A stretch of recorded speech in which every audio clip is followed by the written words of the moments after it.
Hi and welcome to the 2002 Australian Modified Production Car Championships. This is early in day one and the stands are starting to fill. A few clouds earlier on, but they're gone now and we're set to see some great modified production car racing. Myself and Wes Beedman will bring you all the action of this, the Australian Modified Production Car Championship for 2002. Thanks to Shane Stollett at High Performance Videos. Well, Peter Lack's going to be a very, very busy man this weekend. He's driving two cars, one a little bit older and one brand spanking new. He and team owner Graham Earhart out here checking out the racing surface and getting the cars dialed in for a perfect set of heat races later on tonight. Well, Peter Lack, you've probably done more laps around here than most. Yeah, we've done 1 or 2 laps around here, so it's going to be interesting to see how it goes tonight. The track's very different tonight, so it's probably going to catch us out a bit, but, you know, we'll get on top of it and quickly and hook in, yeah. Now, this year you've teamed up with Graham and Wendy Earhart, and between you, you've probably dominated modified production in Queensland. In Queensland, we've never run against these southern guys, or not a lot of the southern guys as yet. We've run against no one really in the new car. We've only done a few one meeting in the new car, and a lot of unknowns, but like we said, we'll pull on top of it. Peter, good luck in tomorrow night's feature race. I know you're going to qualify, and I want to talk to you on the podium tomorrow night. I hope to too. Keep it safe, keep it fast, and turn left, Pete. We will. Graham Earhart is owner of both cars. It must give you a great deal of confidence to have Peter Lack behind the wheel of them. Yeah, Wendy and I are really proud to present two really class cars this weekend, and you know, we would really like to be on the podium tomorrow night. And Peter's had a great year in the old car, and the new car is shaping up to be just a really fast motor car. So if we can keep it all together, keep our heads screwed on, and hopefully be there tomorrow night. Graham, you've always known Peter's had a ton of ability, and it's probably now thanks to you that he's got the car that matches his ability. Oh, Peter's a great driver, and probably one of the best things about Peter is he looks after the machinery mechanically. I mean, he drives it hard, he drives it fast, but he does look after it mechanically. Thanks, Graham. All the best for tomorrow night. Thanks, guys. Have a good weekend. Well, Steve Jordan, you're no stranger to Toowoomba's Charlton Raceway, but this one is a little bit different to most. It is. It's brought a lot of the top guys from modified production Australia-wide here to Toowoomba, and it's going to be an outstanding race meeting. Last meeting here a fortnight or so ago, you looked like you were fairly on fire. I don't think those 4 wheels touched the track in a couple of places, but you certainly knew how to get it around. Yeah, we are no stranger to Toowoomba, and yeah, we do get motoring around here if we get the right setup on the night. I mean, whoever's got the horsepower tonight will be very strong contenders, and basically whoever's thinking tomorrow night when the track gets a little bit thicker will be there in the end too. There's a lot of good cars here this weekend, mate. Who's your tip? Oh, well, I've got to pick myself, don't I? But no, in hindsight, apart from myself, well, you got to look at the guys that have sort of been coming second, as in the Millses. I mean, that crew there's been second in every title it's been going to just of late.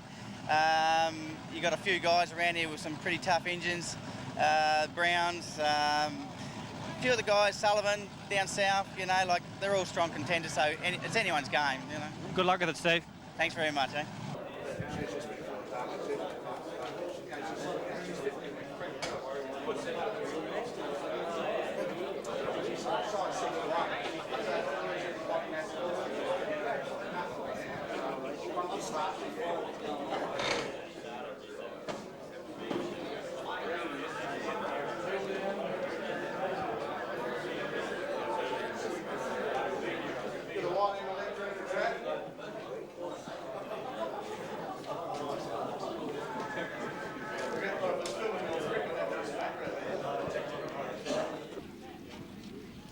With drivers' briefing now over, let's get ready to rumble.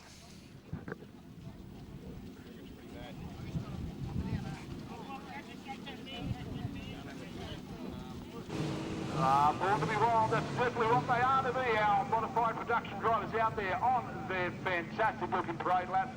And I tell you what, haven't we got a big night in store for you? Have a look at some of these cars out there. Some brand new AU Falcons, some brand new, very particularly nice Commodores out there, and we've got a host of other mates and brands. The 6 of the cars that are doing battle. No more some of the cars, though, I have noticed this weekend. Maybe that's just because of the long, fast straight here at Down Speedway. Yeah, that's exactly right, Wes. We have a top star-studded field of race cars here.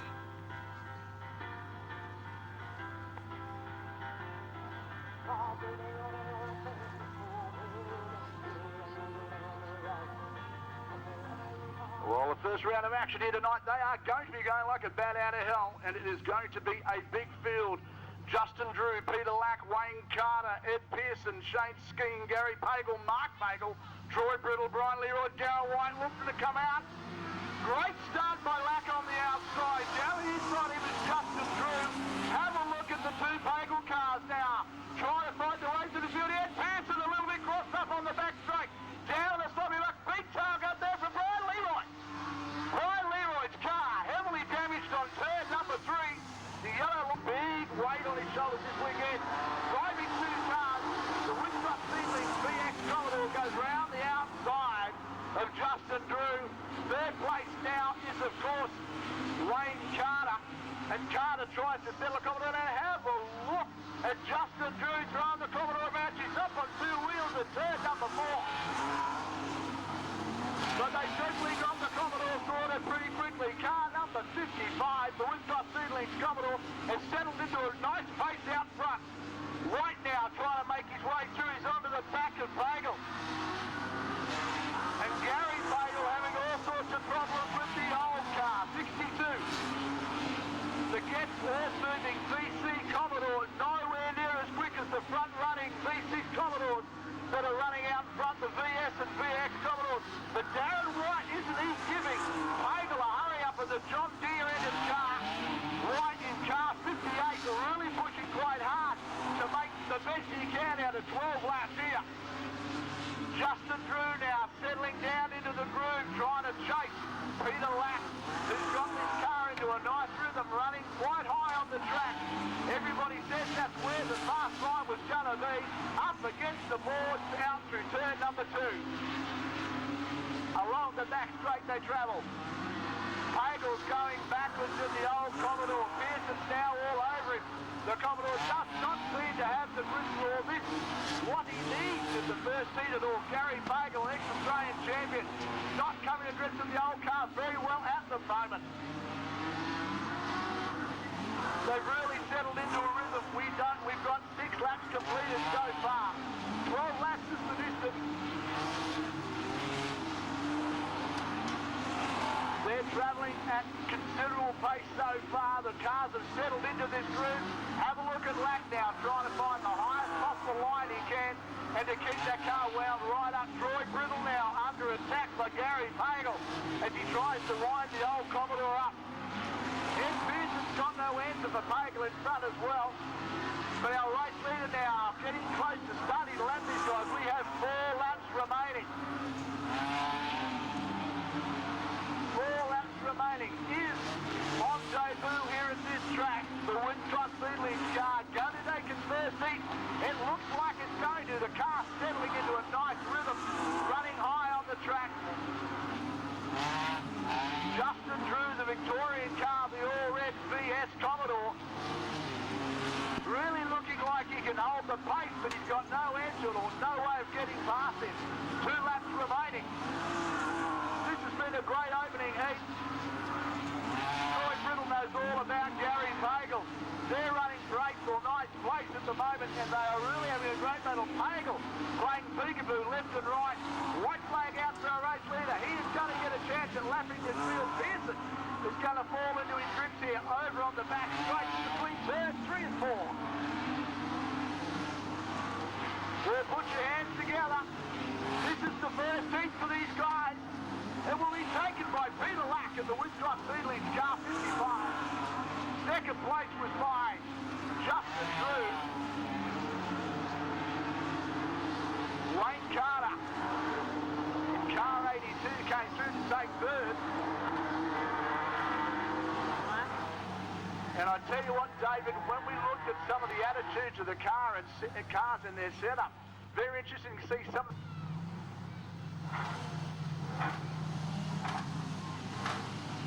Alan Irwin now rolling. Well, Alan Irwin there sitting on the infield, the Campbell wrecking car with a tyre gone down. Look for Max Bennett on the pole line. Outside him is Sean Resagan from the Burnett, and out goes, in fact, Max Bennett. Very quickly in the third corner, Resagan on the outside. Only due to modified production, and he's getting a hell of a wake up here from Hooper down the inside of the Cortina. Have a look at Truant now, coming underneath Resucket in the XF Falcon. Oh, Truant, very sideways, but have a look at Bob Wally up on the roads and trying to go around the outside. Tagged the wall into turn number 1, and now he's still persisting with the high line. He believes this is the fast way around. Washes up a little bit in turns 3 and 4, but he's going to get the right line around the outside of Resucket. So Walling now to 4th place. Bennett all in trouble in the North Queensland car, but here comes Hooper. Behind him is Truant. He's settled a nice pace, and here comes Walling. Have a look at Jason Jolly now. He's decided to run up on the boards as well. Gilroy's in front of him. He's trying to keep high. Truant and Hooper are doing battle over there, as well as Bob Walling. This is the battle for second place. Out in front is Max Bennett. If he just keeps his head, he'll keep away from these guys. Let the battle unfold behind him. Jason Jolly showing the protest flag, then he won't be happy about that. Look at Jolly up on the high line. He gets one. Jolly now past 3 cars to come forward. Oh, a bit of bump and shove. We have got a yellow flag. Bennett's out in front. Hooper behind him. We've gone green. Bennett now leads them away. Hooper then back to Truant with Resucket and Gilroy behind them. Have a look at Jason Jolly straight round the outside of Trevor Mills, so they don't care where you thought you were starting from. I'm gone. To Jason Jolly now, the John Chant Motors #1 Australian car. The Commodore up the inside of Gilroy. Their battle down at Lismore was something to see in last year's Australian title, but Jolly hasn't. He got some road speed happening. He's up into 5th place and he's after 4th very quickly. Bennett is out in front. That Falcon looks nicely settled. Hooper now trying to find some speed, but have a look at Jolly. He'll go around the outside of Resucket as they turn into turn number 3. Resucket in a very experienced and well-campaigned car. That, of course, is the old Brett Barron VL Commodore. That car definitely knows its way around any South Burnett track. Resucket really a rookie in this class, but doing well. He's on the back of Glenn Truant, and he's got the Australian champion breathing all over him. Look at Jolly up here on the board. We've got 4 laps remaining. Here comes Hooper. He's starting to go forward. Bennett isn't going to go to sleep. Oh, Resucket now onto the back of Truant. He carried so much road speed into turn number 3. Jolly's starting to get frustrated behind these guys. It really is a hard ask for the Australian champion to try and find a way around in the John Chant Motors car. Truant now in 3rd place. He's got no answer for Warren Hooper. The man we're watching is Jason Jolly, Australia 1, and he tries to make his way around the outside. Gilroy now is trying to find some speed. He's gone Jolly now. 60 stays up the outside of Resucket. Watch him come down on the inside, Jolly. Good move under and over. So Resucket and Jolly just traded nose and rear quarters. But Jolly's going for it over to the road speed as he makes his way out of turn number 2. Checkered flag time. Max Bennett takes the win. 2nd place, Joy Dreadful car of Hooper. 3rd will be Glenn Truant with Jason Jolly in for 4th. This is the Logan City bus driver, the world's fastest bus driver, in fact, out there doing battle for the Logan City coach's car. 05, the old Commodore. This is going to be an interesting race for Peter Lack. He's jumped out of one car into another. They would probably handle totally differently, but the skill of Peter Lack will come to play. Watch Andy Gibbert down on the pole. Bonnet on the outside, Gibbert down on the inside, and Andy Gibbert takes the mid-track line. But have a look at Peter Lack. He's found some form pretty quickly. He ties down on the inside of Pottage, and he's going to hold Pottage out as they make their way through. Oh, one's gone high. One's gone high up to the wall. Andy Gibbert still holding on. That was Sullivan. Sullivan came into third number 3. So hot he was on fire as he hit the wall. Here comes Peter Lack, the Wisconsin Evening 005 car of Peter Lack.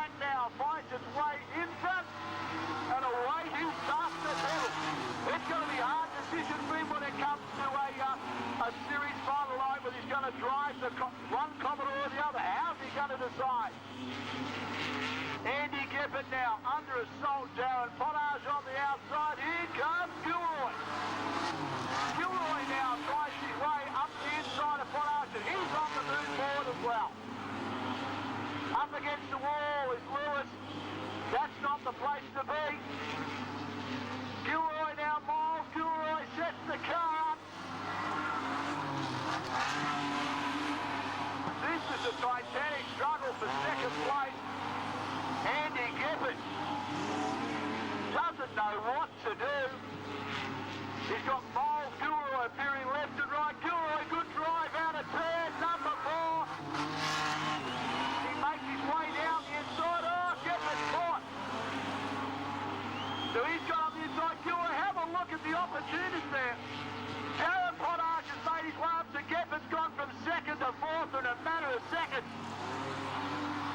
Gilroy up the inside, and now he's out in a chase for Peter Lack. Has he got the road speed? 6 laps to go? I don't think so.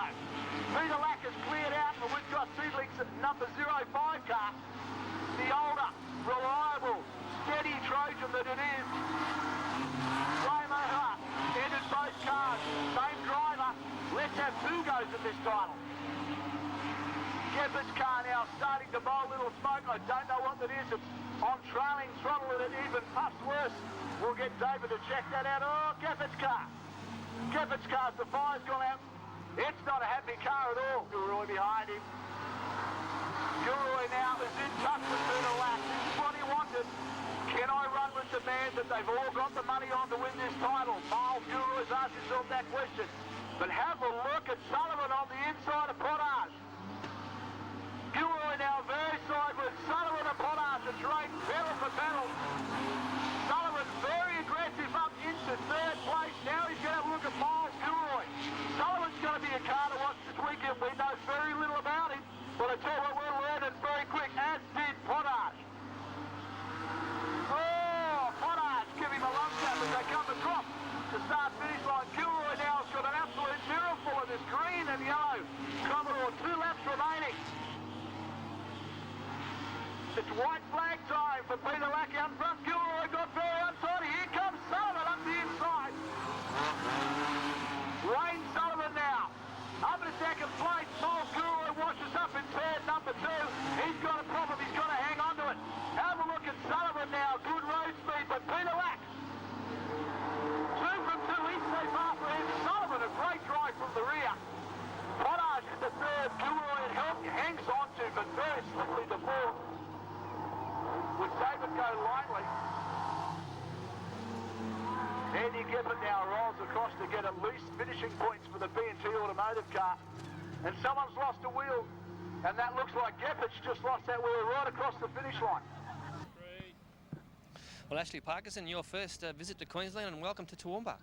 Yeah, thanks, mate. Should be a good weekend, hopefully. Australian titles, that sort of worry you too much, or are you just here to race? No, we're here to win it. Hopefully we'll have a good run. We had a pretty ordinary run last year, but car's going well, so hopefully we'll, give it a bit of a shake. And where are you exactly from? We're from home track of Rosedale, which is a fair way down in Victoria there, so it's about 18-hour drive I think it took us to get here. So. And what's the standard of modified production down in Victoria? It's pretty quick actually. There's a lot of good competitive racing down there, and it's pretty hard and fast, so it's not too bad. And have you had a chance to check out the track yet? Yeah, we went out there and looked around and jumped in the puddles for a while, but yeah, it's drying up now and hopefully it'll come good. Just from visuals, how does it compare to what you've raced on before? Oh, it's round and it's got walls, so hopefully we'll stay on the round stuff and not the fences. It's pretty much the same, it's speedway. Mate, good luck with this weekend. Thanks, boss. Not great hot food and fantastic hot coffee from all of our catering facilities here. And don't forget about the title t-shirts that are available, the great polo shirt car there of Ron Watts. As I said, that car looked and sounded the business in practice early this afternoon. I expect him to be quick. Here they come, we're waiting for a green light. We've got Racing Jensen now on the pole line, takes away. Car 61, that is Brian Galley up on the inside. He's had a great start. David Bush now got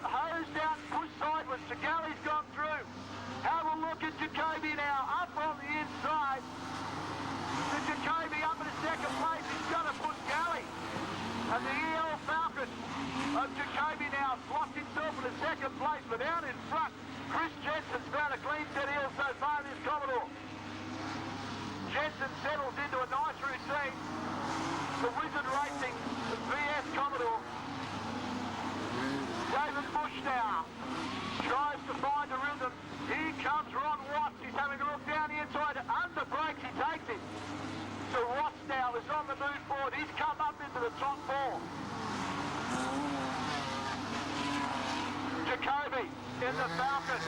Flossie goes up the inside of Jensen. There's no way around there. He's going to wait for a while, but have a look at David Bush. He hasn't given it at all. Jacoby now lets the car slide high up onto the track. Jacoby tries to find a way on the inside. Oh, big push from Jacoby. Big, and Brian Galley now slots back in the second place, and Jacoby's got it all to do again. Jacoby not at all happy at this stage, wrestling with this XR6EL Falcon. Oh, same corner, same problem. The car watches up, he's going backwards. Here comes Ron Watts, up in the third place. He was going very quickly in practice, and now he's gone the same. He's washed up high as well. So Jacoby comes back underneath. The rust is starting to play a big part in the way these races are going to settle themselves down. Jacoby finally gets through turns 1 and 2 properly. Oh, here comes Brian Galley up the inside. Oh, problems with our race leader. Chris Jensen's got a problem. That car comes with a abrupt halt. I've got no idea what happened. No, that's what the problem is. What the problem is, Wes. We've gone racing again, and have a look at Galley. Galley's up on the inside. He's gone away from Jacoby. Oh, no. Yellow lights are on again. David Stretton's got a problem, the Centura. He's got Jacoby behind him. Galley, number 61, with Jacoby all over the back of him. Here comes Watt as well, with Bush, and also the flying Ashley Parkinson behind him. We've got 5 laps left to run in this heat. Oh, Jacoby's got bad problems with his car. It is really bouncing around the front, and it's pushing like all hell. Here comes David Bush up the inside. Bushy, as he's affectionately known, has got himself under the 4th place, but here comes Ashley Parkinson. But out in front, David Galley's now starting to go. Brian Galley's starting to go away. Ron Watts is now under assault. He has got Ashley Parkinson and Jacoby now all over the back of him. There's 2 blokes you don't want following you around a racetrack. Watts has got the car into a groove. Oh, tangle and tuck between Watts and Jacoby. But Galley now, have a look at Parkinson. He tries to run high. Jacoby shows him the wall. Here comes David Bush down the inside. This is the battle for 4th place, not 1st. Galley now. There's 1 lap left remaining. It'll be check and flag time for him the next time around. He waited patiently. Have a look at Jacoby and Watt. 2nd place isn't decided yet. But 1st place is going to go to Brian Galley. 2nd place to Watt. Jacoby takes 3rd. Ashley Parkinson from position 11 comes in at 4th place, with David Bush holding on to 5th. Oh, dearie, dearie me. You're down there with one very, very, I suppose, despondent David Stratton. David. To watch coming from the rear. Barron in this fantastic race car in front. Our pace car pulls off. Its orange lights are gone. We are looking for a start very shortly. We're going to go green. Watch Todd Doyle on the pole line. But watch Graham Bing behind him as well. Bing now winds the Falcon up, rolling on the outside. Doyle down the pole line, but Walling's got a great run. They're side by side through turn 2. Now they make their way to turn number 3. Have a look at Walling. Happy to run the high line, but Doyle washes up. Oh, nearly gets airborne at the VL corner. Oh, Walling and him have contact. So Walling's very forceful. Doyle and doing the same, but Walling's got some great pace. Oh, we've got 1 round. Got cars around everywhere in turns number 2. Greg Walling gets that start out last time. Doyle very sideways on the start. Him and Walling go to it straight away. Walling's up on the high line. Doyle's going to try and keep him there. So Todd Doyle now holds the lead and leads us for the first time in this heat. Walling now drops into 2nd place. Have a look at Wilson around the outside. Himself and car 34, Neil Watson, doing battle. Chris Tom now finds his way. Someone's up on the fence.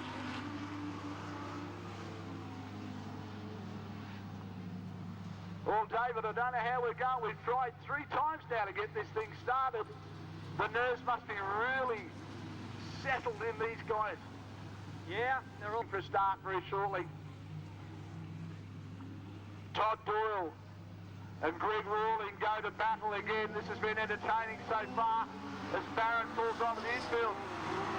Rawling high up onto the board. Doyle now mid-track. Rawling trying to get some drive. Him and Doyle come together again, but have a look at the battle between those guys. And of course here comes Neil Watson now to third place. We're going back to Chris Toppin. Oh, Toppin Wilson. Toppin Wilson come together on the main side. Oh, the car's going into it. That's Jerry Flood. So Flooddy's turned around on the start. Oh, dearie. Doyle now gets Rawling up against the board. So Doyle starts him high. Rawling drops straight in. Car 63 behind them. Doing a great job so far. Is of course the car of Wilson. As they make their way through. Wilson in third place, car 53. 76 behind him is Chris Tapp. He's in fourth place. With car 23 up behind them, of course, is Robert Trapp. Doyle now holds off Greg Rawling. Rawling does not seem to have an edge. He's great start very well, but Doyle stopped his car around us. The Better Electrical Corvette Queensland VL Commodore. But that tyre rubbing on the Rawling car is making him nervous. Wilson is waiting. Barrett's now up in the high line. He's just watching the finishing points. He's up out everybody's way. Doyle down on the inside. Rawling on the inside. Wilson goes through cleanly. Oh, look at the traffic over here. The battle for fourth place. They're going to go 2 and 3 wide. Chris Todd goes into turn number 3 in front of this battle. With Robert Trapp behind him. But Wilson has really settled down into a pack. Rawling's trying to get onto the back of Todd Doyle. And Todd Doyle's out front, knowing that he's got 2 very quick cars behind him. The Pancake Factory car of Wilson, looking like it's a fantastic mixture out there. He's really can place the car wherever he wants to, but he can't find a way past Rawling. Rawling's car now starting to deteriorate. Maybe this tyre's starting to rub. Todd Doyle, the Better Electrical car, has settled into what he would call a nice rhythm, as he now has 6 laps left remaining. Oh, Chris Todd under siege down the back in the battle for fourth place. Incredible. And here comes Wilson. He's found a way up the inside of Wilson. So Wilson is away. He's in front of Rawling, and now he's out after. Todd Doyle, 4 laps remaining. Wilson's got that car hooked up. He's going forward. Barrett on the high line, just limping the Commodore around. Doyle, the Better Electrical car, really is having a problem holding on to these guys. Or shaking them loose, I should say. 3 laps remaining for Todd Doyle. Jerry Flood now limping the old Cortina around. 2 laps remaining for our race leader. Wilson is on the hunt. I don't think he's got enough time. Yellow flags are out.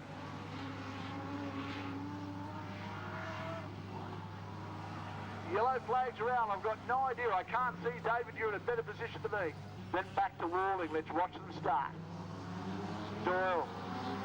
We go green. Wilson. Great start by him as well. Rawling's car does not look like a tapper. You are quite true, David. That car, that wheel unloaded, is flapping around terribly in the front. It hasn't slowed him down, though. Have a look at the push from Rawling with this car that is limping. How good's his drive? He's found the way up the inside of Wilson. He's stuck down low on the track. Wilson closes the door. The rest of the field now starts to try up with car number 34 is Neil Watson, trying to find a way around. It is unbelievable the push that these guys are getting for this car. Todd Doyle takes the win. Wilson's going to take second. Third back to Greg Rawling. I think that is, of course, Watson in for fourth. With Mark Ferguson from the rear, possibly up into fifth. I don't know about you, David, but if that was his handling as bad as that front left end looked on Rawling's car, that's a heroic effort. 3, Well, Greg Raymond, Australian titles have never been kind to you over the last couple of years. Well, yeah, they have really. I've had a ball. You've had a ball, but not good results? Oh, yeah, pretty good. I haven't won any, but I've got plenty of positions. Now, you're known as Modified Productions Mr. Excitement. I mean, you put the car over here a couple of weeks ago. This is the car and it's back again. Yeah, well, that won't happen again. There's a lot of good cars here tonight, Greg. How do you feel about the standard of car that's here? Yeah, there always is plenty of good cars, but no problems. We'll get there. You're going out now to practice. The rain last night obviously didn't help anyone's cause. Is it an advantage or a disadvantage to go off your practice straight into your heats? I like it that way. It's better. You're more prepared for your first heat then. The nerves aren't so worked up. No, that's right. Good luck with it. I wish you well this weekend, and hopefully I can talk to you on the podium tomorrow night. Thank you. You will. Watch Raymond, watch Steve Jordan. Gary Brown on the outside's going to be happy about that. He doesn't mind running high. And of course that now allows Chris Waters a nice clean run if he does that. Browley up on the inside. Gary Brown now runs high on the outside of Raymond. Raymond got a little bit untidy, but Browley out of position 2 goes forward. Raymond now to second. The Lindy car then off. Chris Waters now drops into his 3rd place and he's out. After these guys, the Lindy forklift car. How good does that car look? How good does it handle? How good's it going to go? He's up on the inside of Raymond. And Raymond then lock horns now for 2nd place. Steve Jordan patiently sits back in 3rd. Russell Baldry now trying to find a way around. The Vixen Auto Wreckers car. Car number 9, Queensland number 1. Here comes Steve Jordan now. Jordan up the inside of Raymond. Raymond's got problems. Everybody's passing like wind at the moment. Oh, Raymond gets a bump and sharp Baldry. Comes to a Nicolette as well. So Raymond now limping around. Here comes Travis Barron on the inside in the 2EL XR6 Falcons doing battle. But Gary Brown out in front for Craig R. Performance. Aussie track there as well. He was fantastic. He maintained the end prepared car. Nicolette. Now Raymond's got the car back on top. Him and Baldry doing battle with Nicolette. That's the battle for 5th place.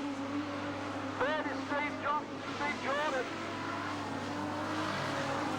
The car number 41 is of course Darren Cockrell. But Jordan now starting to put a gap between him and Cockrell. But Chris Waters at this time settles the AU Falcon into a rhythm. He's got 6 laps remaining. Oh no, car number 16, Micallef, up into the gate entry into the pits. And now look at Gary Brown. Puts the foot through the firewall and tries to drive away from Chris Waters. Chris Waters now knows he's got to have Russell Baldry's really started to burn very quickly in this heat. He's found himself up there, and I'll tell you what, Steve Jordan's gone to say, oh, Baldry and Raymond. Baldry's got a problem, his side was everywhere.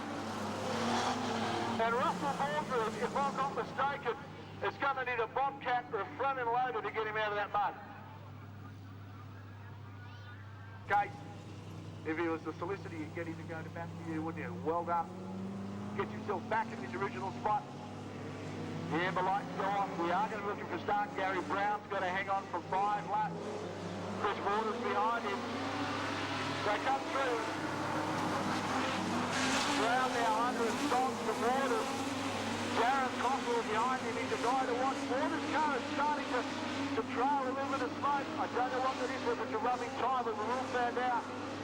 Have a look at the car of Brown. That car looks extremely well presented. Brown's car does a great job out in front. Now Brown runs forward. Can we go back to Chris Waters? 3rd place is Darren Cockrell. And Cockrell now lets the 2 runners in front of him settle into rhythm. He knows he's got to look up probably the outside of Chris Waters, but has he got the car to do it? Only few can run up against the boards here and make a pass. The Gary Brown and the Aussie track clear car doing a great job. Oh, a bit of a push then from Waters. The car looks a little bit further through turn number 2. But Raymond Seppert got the car going forward. The car going backwards right now is Steve Jordan as Russell Baldry makes his way around the outside of Jordan. Second place is at the side of Darren Coswell, the Victorian entrant, trying to find a way around. We had 1 lap left to go. It's checkered flag time. Graham will take the win. Second place will be Chris Waters, with Darren Coswell third, with Raymond fourth. Russell Baldry comes to top, and Trav Barron now rounding out the top 6. Well, David, I don't know about you, but how good have these heats been so far? Well, joining me now is the younger half of the Barron family, Travis Barron. I guess we can call you local. Yeah, we come from Kingaroy, which is only 2 hours north of Toowoomba. So, yeah, I guess you can call us local. We've done a bit of racing here, so we've got a bit of experience, yeah. It's Modified Production's biggest night of the year. How are you shaped for it? Well, we've come off 2 good runs here lately. Brett's come off a second here last meet, and I followed him home for third, and that was behind Toowoomba's dynamic Peter Lack. So that's a pretty good judgment in itself. So hopefully we've got a bit of track knowledge. Should be doing all right, so yeah. The production car series this year has been pretty good. I guess it's guys like Graham Earhart that sort of put their head and shoulder into production car racing and really lifted the state of it in Queensland. Oh, they've done a tremendous job. They've got right behind a series which is, it's brought together the whole of the Queensland race scene. Modified Production has really received a boost, and judging by the turnout of cars here, you couldn't get any higher quality field. I mean, there's something like 66 Modified Production cars here, and every single one of them are just about the top of the art in Australian racing. Well, if they're not at the top of the arc, they're very close to it, which leads to some very dynamic racing, closeness, competitiveness, and I'd say fierceness. Good luck with it over the next couple of nights, and we wish you well. Thanks a lot. Thanks a lot.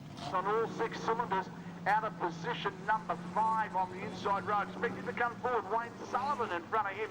He was charging forward in the last round too, so let's just watch the start. On the outside of it, Bob Erling coming off the rear. Have a look at Jacoby on the right. Darren White, Jacoby do battle. Jacoby right around the outside. There goes Sullivan on the inside. And here comes Brett Barron. Brett Barron finally got a Commodore running on 6 cylinders. He's coming forward. Oh, I tell you what, White in all sorts of trouble there through 1 and 2. Almost speedload Jacoby.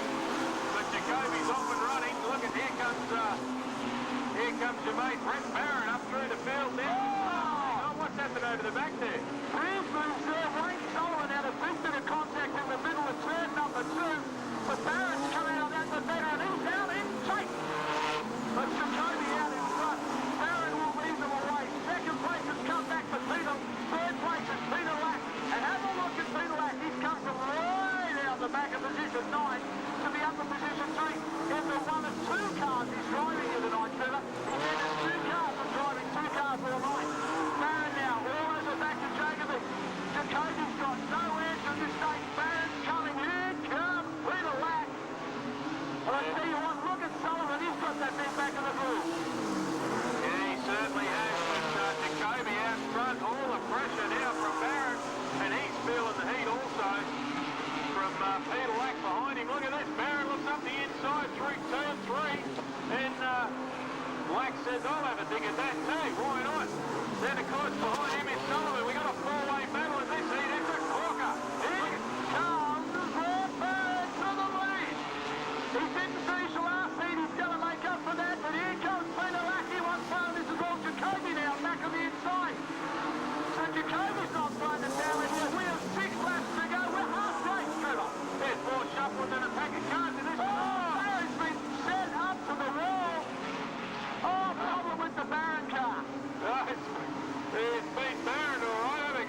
Black and Sullivan. As they go down into turn 3 now, there's 3 laps to go, 2 when they cross the strike this time. And it's Jacoby, followed by Black and Sullivan. They settle down out the front now. Having said that, look at that. Jacoby goes a little wide. Black signs it up, runs the inside line. Looks up the inside, he's going to go through. Sullivan says, I'll have a piece of that as well. And goes through Jacoby. In the speed, the 2 corners, goes back to third. It could well be fourth here. Last lap, brother. Have a look at Peter Lack. He has made his own luck out here tonight. The 0.5 chart. Peter Lack now with Sullivan all over the back of him, but this has been a great drive. Get your feet. Put your hands together from position 9. Peter Lack takes the win. Sullivan comes in second place. Jacoby hangs on for third. Oh, Trevor, what a heat. Oh, definitely, Wes. That was the heat of the night so far. Plenty of lead changes there, and of course your heart goes out to Barron. Unfortunately for him, as he goes around there with a flat tyre. Thing was running magnificently on 6 cylinders. Well, Gary Brown, you're about to go out for practice. It's the start of a big weekend for everybody. Yeah, mate, and I'm nervous as all hell. We've got a new motor in this car. It's never been on the track. Don't know what it's going to do. I guess the rain didn't do us any favours last night. You didn't get a chance to practice, but is that going to really worry too much now because you're going out now? Oh, yeah, it's going to worry me heaps. We don't know whether we've got oil leaks. We don't know whether we've got lots of horsepower. And you only get one shot at it. If we've got the wrong diff gears in, we don't get time to change them. So we'll hope for the best. You've been around Charlton a few times, though. Is there a secret of this place? Not really. Finish first. That's the best secret there is. It's a lovely little track, this. It's really good. You can run high, you can run low. It might be hard to run low because of the rain we've had here, but it's a good track. It's great. Gary Brown, good luck over the next 2 nights. Thanks, mate. We need it. We needed a lot of it. Thanks. Gareth Mills and Sean Rusakin. Now, Sean Rusakin in the old Brett Barron car. I guarantee you Brett Barron's probably wishing he had that car back tonight. The new car, nowhere near as reliable. Let's look for a start. This is going to go lightly on the pole. I tell you what, Troy Brittle, been looking for something from him. On the outside there, Darren Cockrell. Cockrell, great start. Straight around the outside and go lightly. Oh, Gary Brown came from nowhere. Brown came from nowhere trying to find a way around it. Now here's the roll. Go lightly up the wall and Brown through to second place. Oh, here we go. Oh, that is a big accident. That is really big. We're trying to find a way around it. Now here's the roll. Go lightly up the wall and Brown through to second place. Oh, here we go. Oh, that is a big accident.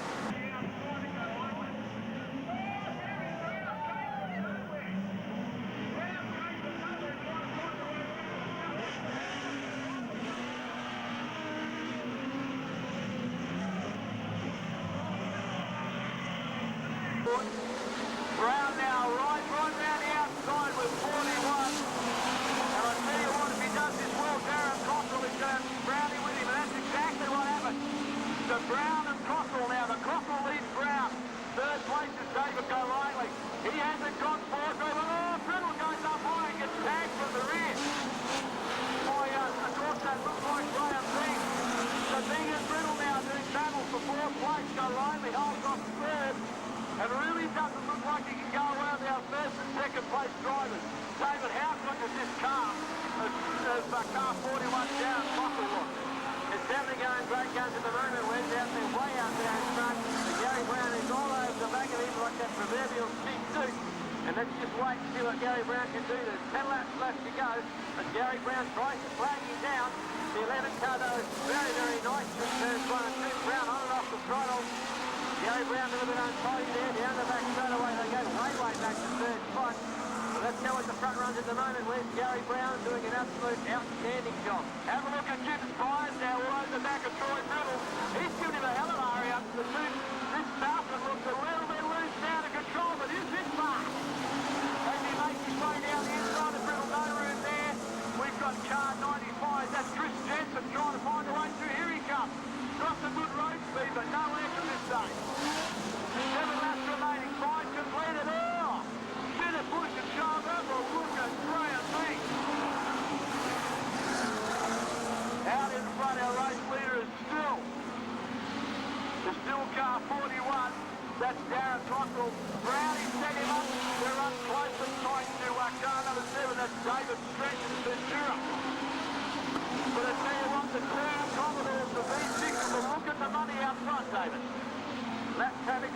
Halley playing his part. Now here comes Gary Brown.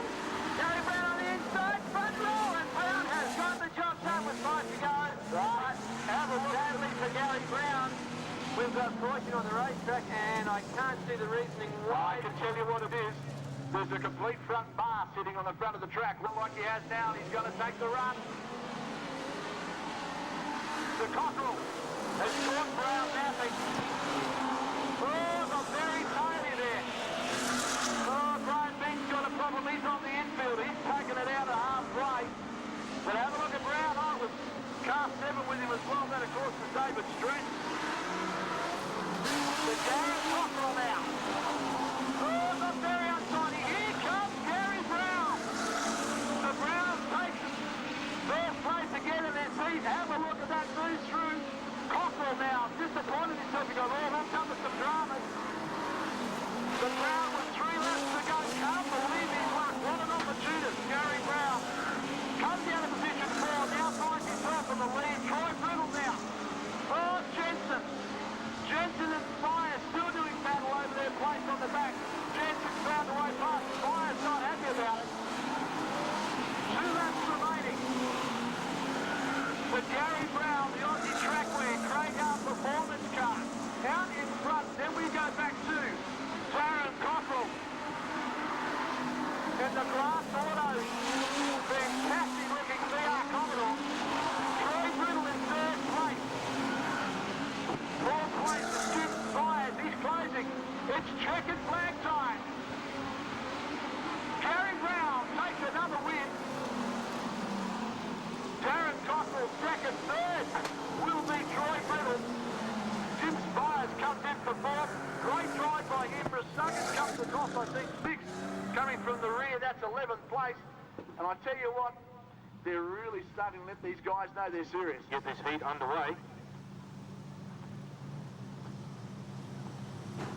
Let's hope that the car of Trevor Hughes has a better luck this time. Last time out, yellow lights out, Wes. We're getting ready for a start. All right, this is going to be a great heat. Shane Skeen in the X. Have a look at this car 25. Skeen gets a great start. Baldry on the outside. Michael Halley now got to sort of Skeen and Baldry go high. That's going to let it all happen underneath them. That certainly was who really made the best start of that, of course, was Neil Lewis. And Lewis now fights his way into the 4th, get right through to the lead. Car 45, Lewis with Baldry behind him and Skeen now. But have a look at Michael Halley. Halley now with Peter Lack runs off to run by. Oh, look at Lackwith. He's going around the outside of 3 cars, make that 4. Is he about to make it 5? He's found the line. Oh, hang on, he got snapped the score one there. He got a shot back inside there from Shane Sheen. And now he's got to do it all over again. Neil Lewis out in front. 2nd place is Baldry. Michael Halley into 3rd place. The Caboolture Flyer, the world's fastest completer. If you were a quick dry cement, this is the one to invert it. Halley now on the outside, the XS Falcon. He's got Russell Baldry. Remember me? On the backside of Baldry's car. Here goes. 71 then behind them, tries to find a way through. And that's David Bush. As is well known, is starting to get frustrated. Michael Halley, the XS Falcon, trying to find a way around. Very quick between turns 3 and 4. This is the top heat. Skeen finds his way through. And have a look at Lack. That car's not the same after that bit of contact, Trevor. It certainly isn't. Wes might have adjusted the steering rack just a little bit there. He had a pretty big hit on the outside wall, but certainly a little bit floaty in the front there, but he's trying to find a way past Top. Top doing the best job he can. Of course, that door taped up from the previous heat where someone tried to go through the right-hand rear door. But out in front, Lewis doing it easy. The Logan City bus line car. Let's hope he doesn't drive the bus as quick as he's driving this thing. No, but he's doing a great job. Halley now's got to run down the inside. Baldry's been red noticed. Halley lets him out the corner, but comes back and in mid-track again. Baldry now. Notice that Halley's got some pace out of turn number 2. Baldry missed that inside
comes our race winner, Neil Lewis.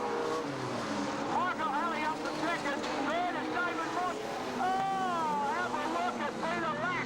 He threw everything at that. I don't think he was good enough, though. Trevor, what a heat.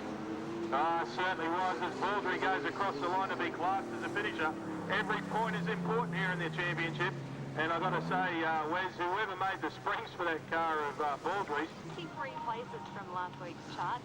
Here she is at 13 with the remix of I'm Not a... All right, here we go. Another great round of racing. Jason Jolly off pole. This is going to be a hard one for anybody to get in. On the outside, have a look at Nicholas. Jolly now down on the pole line. And have a look who's stuck up the inside. That's car 42. And if I'm not mistaken, it certainly will be. That's Sid Whittaker. Sid Whittaker and Jason Jolly doing battle. Whittaker now. A bit of a tap on Jolly. Oh, there's more spits over there than a ballet. Yellow lights are on. Yellow lights are on. I think we're going to need a tow truck to get car. Is it car 47 out of there? Sid Whittaker going to run. Away they go. Oh, it's all happening. Hagel now caught up with an incident there as well. Whittaker's running very hard on the inside. They're all trying to find traction. And I know they're all running high. Have a look at the pace of this. Oh, he's over. That's up and over. That was just drifting its way up towards the top. Where's got high, bicycle, hit the wall, and it was good night on the ring. Well, I tell you what, we might send David straight down there with the mic to find out what went on. That was absolutely incredible. Whittaker's running very hard on the inside. They're all trying to find traction. And I know they're all running high. Have a look at the pace of this. Oh, he's over! That's up and over. That was just drifting its way up towards the top. Where's got high, bicycle, hit the wall.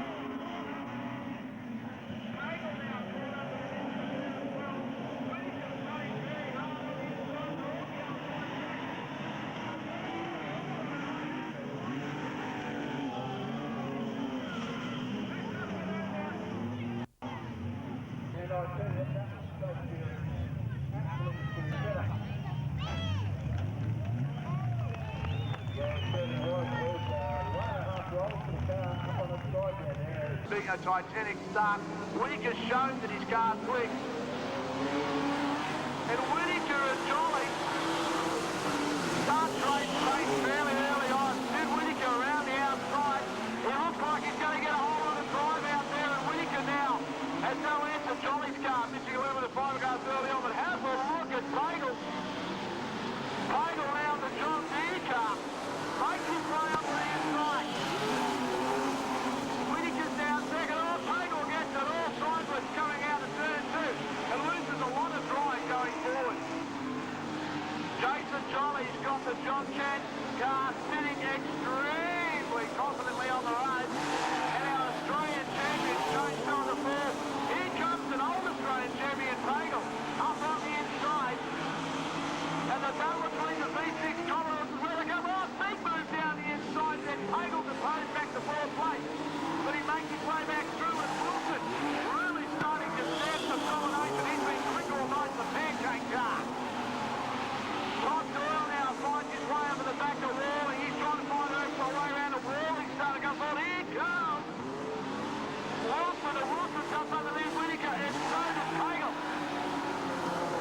The Sid Whittaker now finds himself back in 4th place. He was second a minute ago. Walling now, Doyle down on the inside. Doyle starting to come forward in the Federal Electrical car. Australian champion out in front and is stamping some domination on the seat.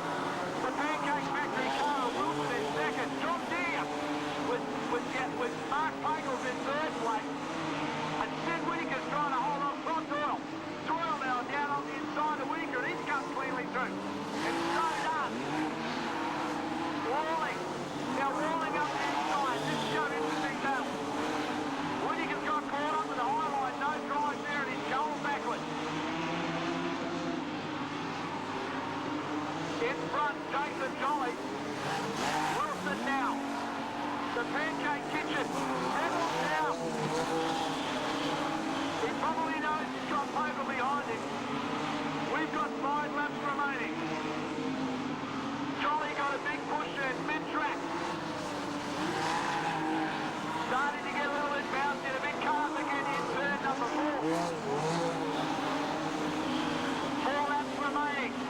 starting the thing. Oh, have a look at the movement. Poor old Stu Whittaker's going backwards. The setup he had to run so strongly with from the start is nowhere near what he needs to run with now. Big contact to the rear of his. He's got a lot of pedal work to do before he brings it out for the next heat. 3 laps remaining. Jason Jolly's started to clear out. He's got the length of the straight now. Second place Fulton. Third back to back.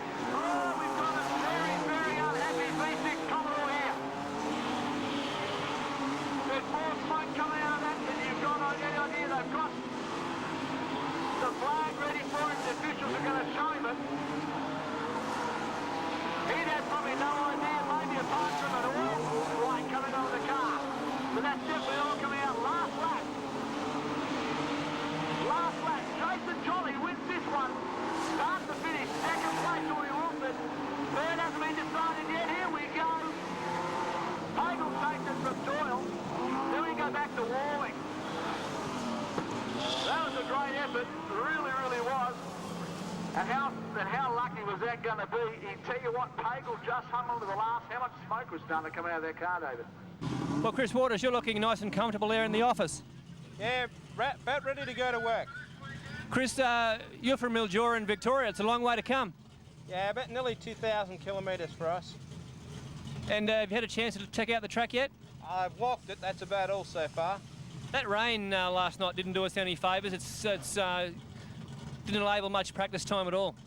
Yeah, but I mean, everyone's the same except for the locals. I suppose they have an advantage over us, but we'll see what happens at the end of the night. Good luck with that over the weekend, mate. Thank you very much. Wheels and tyres, especially here in Toowoomba. Make sure you give a quick bit of call, because the fits will do it quick. That quick fit. The Colour Fast Albion Auto Care sponsored car. On the outside him, the Lindy Fork Trucks car of Chris Waters, that fantastic AU Falcon XR8, XR6, sorry. Ferguson gets the foot down. Have a look at this man leader off. Ferguson kicking the inside wheel of the goal. Have a look at what's gone on here. Someone throw a bucket of water over those 3 Falcons. XR6 Falcon. And Fergie's got the start this time. Waters got caught napping. And Ferguson's starting to clear out. Have a look at Wayne Gilroy down on the inside. The first of the Gilroy cars makes its way through. But Fergie down in front of Corsina. Rather 3-8. The car 65 then behind him is the first of Gilroy cars. Then we go back to Waters. Then we go back to the second of Gilroy's car, which is car number 75. That's Wayne, Miles, sorry. And that track's starting to run with. Here comes Greg Raymond. Have a look at Max Bennett on the outside. He just went round Raymond like he was standing still. Up the inside of Pagel he goes. He thought he'd never get to do that. Pagel now defending. Oh, we got one hot Commodore. Steam starting to come from the Commodore. As Bennett tries to find a way underneath. First, second and third are starting to scarper away. Chris Waters now starting to get the measure of Fergie and that fantastic yellow Colour Fast Cortina. Have a look at the Falcon all over the back of him. Here comes Max Bennett. Oh, he washes up in turn number 2. They're 3 in best. Barrett. It's a 4th 3-way turn. Raymond. Oh, Bennett. Travis Barrett on the inside. Barrett now really close to the pole line. Raymond trying to find a way around. There's 2 races in one here. I can't keep up. Waters now on the inside of Fergie. Fergie tries to run around the inside. Gilroy's come up there. Pearson's found himself up in 4th place. Chris Waters now, the Lindy Claw. Ferguson washes up the tank. Waters up with him. Gilroy drops in now. Here comes Ed Pearson. Gilroy trying to find a way around the Falcon. Raymond's come out of this battle okay. He's cleared from Bennett, and he's also gotten away from Trav Barrett. Running off the rear of the field, I never thought we'd hear that, is Gary Bagel. Ferguson now, 4 laps to go, Kenny Keith. Chris Waters into Lindy Hawkslip. Ahu, XR6 Falcon off the back. Gilroy starting into the bush, here he comes. Waters on the inside, Ferguson on the outside. Ferguson likes to run up high. Ferguson, there's 2 abreast down the back. Side by side they go. Waters goes in. Ferguson drops down the pole line to be side by side again. Ferguson now. Haswell got the inside, no movement there. We have 2 laps remaining. Waters is really starting to get away with it now. Now he's got that break. So Chris Waters comes around to get the white flag. He's got 1 lap left to go. Ferguson couldn't hold him off. Ferguson in second place. Third is Gilroy. And Gilroy in third place has sat there for the last 8 laps. But a great win this is going to be. He sat on the back for a long time. Chris Waters takes the win. Second place goes to Fergie. Third place goes to Gilroy, and Raymond sneaks home ahead of Pearson in 4th place. And that was a crackerjack race. David, a few of your thoughts from that heat. Steve Price, Glenn Trewin, Brian Leroy, Flood, Watts, Trapp, Justin Horn's not here, so Steve Thompson comes up on into position number 10. This is going to be a great heat. Watch Ashley Parkinson, he's been so unlucky so far. But also watch Darren Trewin. Here they turn. Trewin a little bit cautious as they come into turn number 1. But have a look at Steve Price. He starts to make his way forward. Out in front, Ashley Parkinson got a good turn of speed out of his car. Body just comes through. Price is now through. Trewin in 4th place. We've got a boundary rider up on the top. And if I'm not mistaken, that's what looks like Ronnie Watts. Watts now drops inside Leroy. Leroy doesn't give him any room. But Ashley Parkinson now settles the black Commodore into his room and starts to drive forward. Brian Leroy in the Corvette Queensland car now with a whole lot of Ron Watts all over him. He's going to know all about this very shortly. Monty's got a good turn of speed happening out of his Commodore. Price is doing a great job. Trewin seems to be holding up Brian Leroy at this stage. Ron Watts, then we go back to some of the other cars. With Steve Thompson languishing at the rear of the field, that doesn't seem right. Leroy's at bonnet flapping, Ron Watts now. Trying to find a way around. Trewin's got 1, maybe 2 cars to attack him. He's a little bit slow out of turn number 4, and that lets Leroy come onto it. The Falcon doesn't seem to be quick out of that corner. Leroy now into turn number 1, straight on the inside of Trewin. Trewin won't want to make a mistake and get him in the bush because it'll be Brian Leroy up and on. Up the inside, Price, he's got, polish. He's been to understeer then as he turned into midway between 3 and 4. Track's starting to get a little bit bouncy down there. Cars aren't starting to like it. They're starting to bounce around quite heavily. Bloody now. Makes his way in front of Steve Thompson, and Thompson's got a handful of mishandling dramas in that AU Falcon.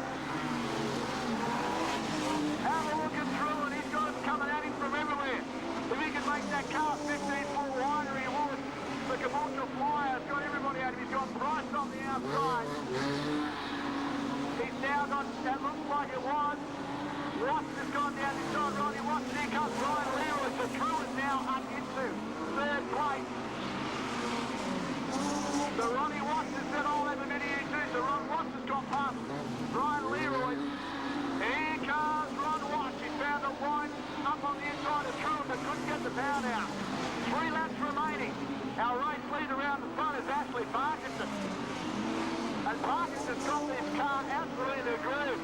The antenna specialist, VS Commodore. Pottage in the older series Commodore doing a great job. Oh no, Parkinson's got the fuming happening in the last 2 laps. Is this the problem with the V6? And have a look at Trewin. He's got all of these cars backed up behind him. He's got Watts, he's got Price, he's got Leroy.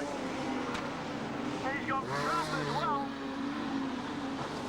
We have got 1 lap remaining.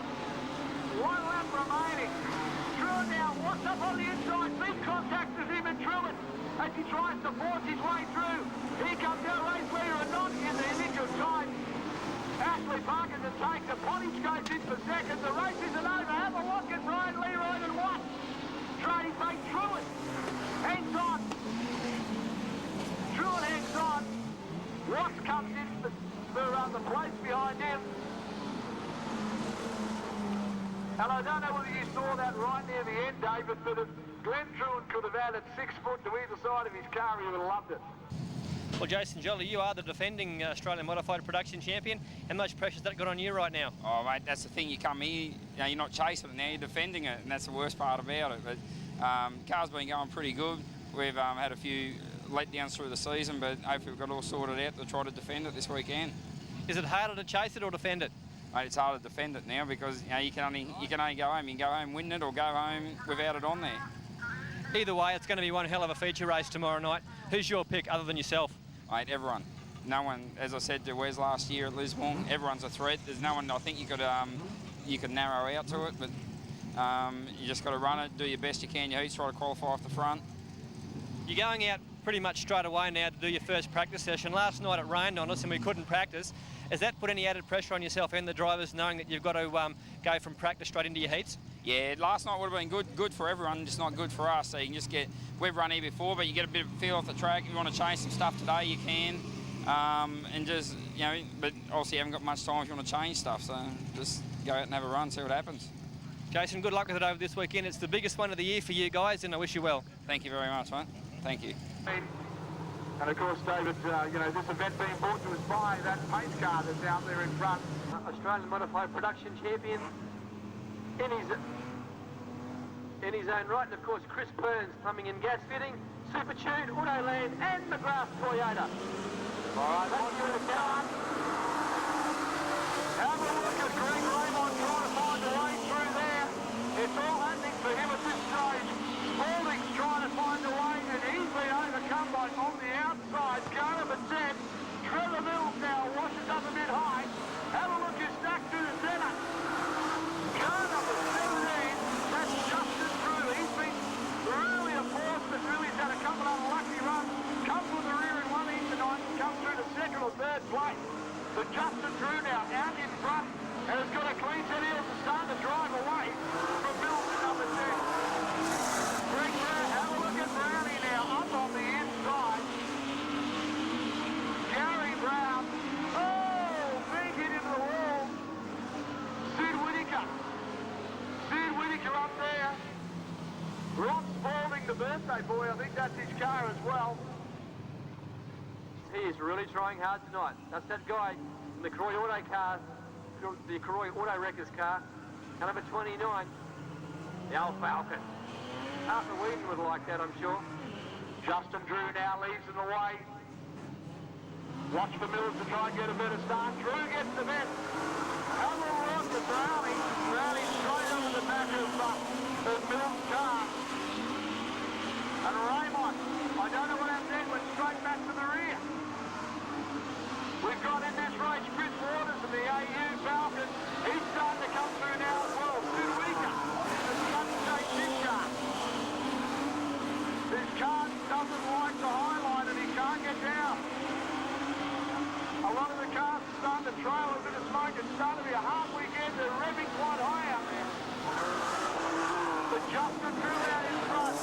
Brownie now. Oh, did you see car 10 there? Trevor Mills popped her up on 2 wheels. Up against the wall he goes. That car's looking rather nervous through turns 1 and 2. And they make the way right now. Oh, no. We've lost the wheel. Boot contact. Have a look at the damage to this car. On in his car 10, Trevor Mills. Drew gets a good start. The light goes green. Brownie goes with him. He wants to do nothing this time. Mills is trying to find his way around. Have a look at Jacoby's car. Just think he's lumped that. Jacoby's car's got more smoke coming out than he knows what to do with. I think that's even getting worse as he's going around. Well, well, well. That's not a good start or a good night for Jacoby so far. Well, that's one you can make your way across to after what damage it will be doing to the gearbox. But out in front, Justin Drew has really been the class of this field so far. We've got 7 laps remaining. With Gary Brown up behind him and Brownie. Left happy again at the start. Mills has got with him. Jacoby around the outside. Sid Whittaker now trying to find a way down the inside. Good drive for him out of the old Falcon. Raymond now starting to come on as well. Jacoby drifts round to the rear. Raymond now out in pursuit of 3rd place. But have a look at out in front, Justin Drew really has got this bull by the horn. Oh, washes up terribly. In turn 3, heading high to turn 4 as Gary Brown fell flat. Oh, there goes Raymond. Raymond and Mills. Front race been all of the 7 laps completed so far this season. Well, good start. The cars start to pick up that left front and start to bicycle the front end right through that corner. Raymond still, oh, round goes one to Jacoby.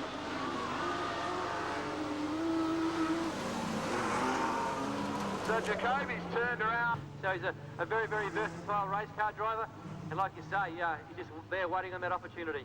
Back to you. Well, let's start this thing from out the 6th time this week. And Justin Drew doesn't get the start he had the last time.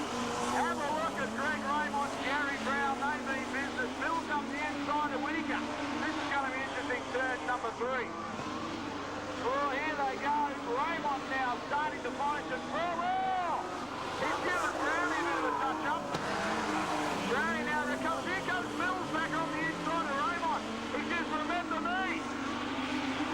Raymond now falling back into the clutches to Sid Whittaker. Here comes Mills. He's starting to push his way through as well. Out in front though, Justin Drew, 3 laps to go, has got a great big gap. All back to Brownie now. Brownie's back to 2nd place.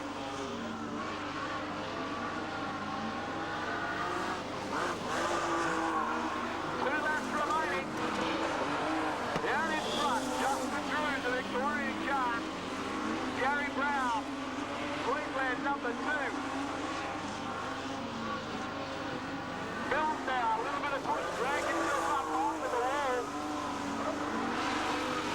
Raymond now, main medal for 4th. Last lap, 1 lap remaining. Here comes our race winner around to get the checkered flag. Eventually he does. Justin Drew takes the win. 2nd to Gary Brown. 3rd goes through to car number 10. And that's Trevor Mills with Raymond up into 4th place. Well, Gary Pagel, welcome back to Modified Production. We'll give it another whirl, see what it's like. The last time I spoke to you here, you were driving a Super Sedan and you were leading the Australian Grand Prix there for a while. Yeah, the car was working really, really well. I had a bit of a problem with my glasses and brushed the wall and broke a J-bar, and that was the end of that. This is Modified Production's biggest weekend of the year. How do you feel about going into it?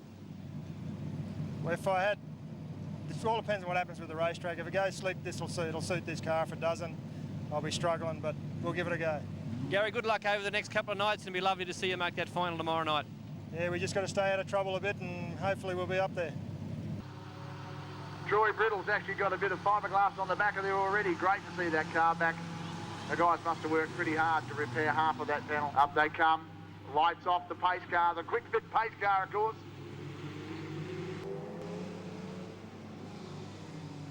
Troy Brittle now, Alan Irwin on the outside. Thompson's going to get a good run underneath. Brittle got caught. Alan Irwin's pulled up the high line, let them all go fast. Neil Lewis and Brett Barron doing battle. Barron got caught on the outside, and now he's trying to drive round. But Troy Brittle now. Out in front, Steve Thompson now on the inside. Car 34 behind them is, of course, Neil Watson. And Watson now tries the high line and goes round Steve Thompson in 2nd place. He's now going to try Troy Brittle on the high line as well as they turn into turn number 3. Oh, round he comes. And he eventually gets in front. Great drive by Watson. So now Neil Watson, the Victorian 34. Russell Baldry having all sorts of problems out the back. Darren Pottage. Oh, here we go. Brett Barrett. Brett Barrett, an interesting little foray into precision driving then by Brett Barrett. But the lights have gone out. We're looking for a restart. They'll go green very shortly. This will be big time. Troy Brittle behind him. Steve Thompson, probably the best beat he's had so far. Russell Baldry now. He tries to make his way forward to Queensland number 1. Now, up the inside of Steve Thompson into turn number 3, so Baldry goes up into 3rd place. Here comes Brett Barrett. Barrett and Darren Pottage now, side by side. Barrett still goes around the outside, keeps the car high. Now back on the inside, they're going to be 3 wide down the back. Barrett got served up. Irwin now. Nowhere to move. And this is a fantastic thing. Neil Lewis riding the high line, trying to follow Barrett around. But out in front, car 34, that's Neil Watson, the V6 Commodore, out in front and doing a great job. Troy Brittle. Mr. Consistency here tonight is understopped by Russell Baldry. Oh, Barrett up on the inside of Pottage, got really down low in turn number 1. Pottage getting good drive between turns 2 and 3. Oh, Thompson's got a problem with the balcony. He's up high, looking for a way to come down. Luckless night for Steve Thompson. But I tell you what, the drive here at car 34, that of Neil Watson has been totally dominant. Car's look good, it's sounded great, and it's been on the money so far this heat. Baldry has no answer for Troy Brittle. We then go back to Pottage and Lewis as they run nose to tail around the back of the circuit. 4 laps remaining. Baldry a bit closer to Troy Brittle now. The Fixed Auto Records car off Russell Baldry.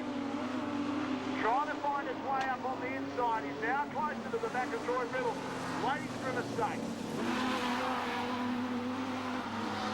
The AR removal car is Troy Brittle. Here comes Russell Baldry. The Fixed Auto Records car up on the inside, the side by side into turn 3. Brittle hasn't given in. They've tangled a little bit through the corner. That's allowed Pottage to come up the inside of Troy Brittle as well. Neil Lewis and the Falcons pretty keen about this as well. We've got 2 laps remaining. So now coming up the lap, Brett Barrett.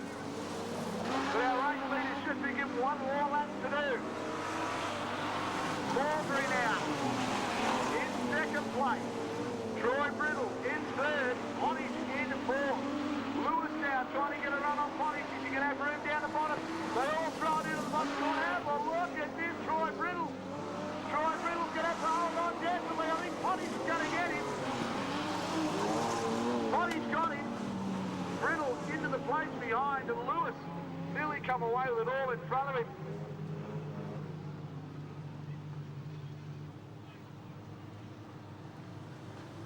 He was saying before that the old car here's had a bit of a sook and laid in the corner because he's been throwing brand new tyres at the new car all night, and this car's hardly had a thing turned on it. He's very, very happy with the performance of the older car. The lights will go off the pace car. We will get a start this time. Black now just drives up onto the line. Expect him to be hanging off Walling. He's going to have a roll at the start. David Stretton running on the outside as well. Black on the outside. Walling now has no defence. Black really is having a great time. Walling there. Oh, they're going everywhere.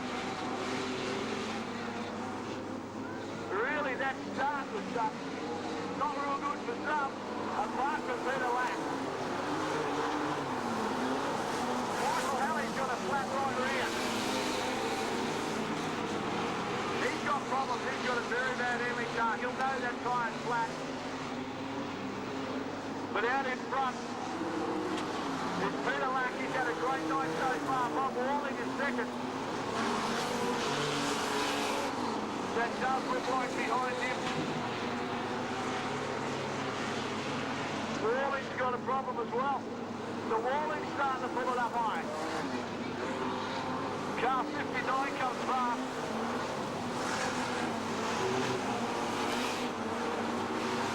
And Jim Spires now falls into second place behind Peter Lack. Third place is held down by another Falcon, that's car 13, Graham Bing. But I tell you what, Glenn Haddon has finally found some form in the John Jones's Commodore. Yellow lights are on. And Michael Halley's been shown a flag he didn't want to see for that flat tyre. So's 59. That's Jim Spires. He sets his second flat tonight.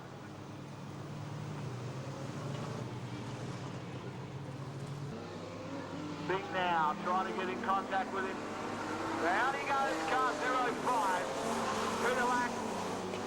Bing now under assault. Third place is David Strent. Here comes Glenn Haddon. Up into third place. Have a look inside the Centura. Around the outside, 99 McDonald.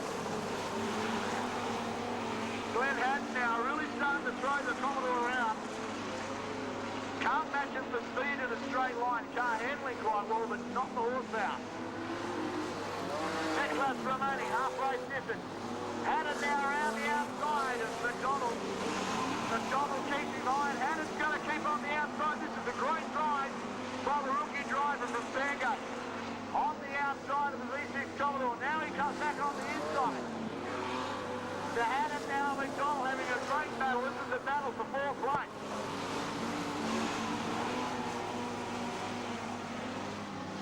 Stratton now comes back to these two cars. This is third now they're battling for. Lack's out in front. Bingle's got second in control.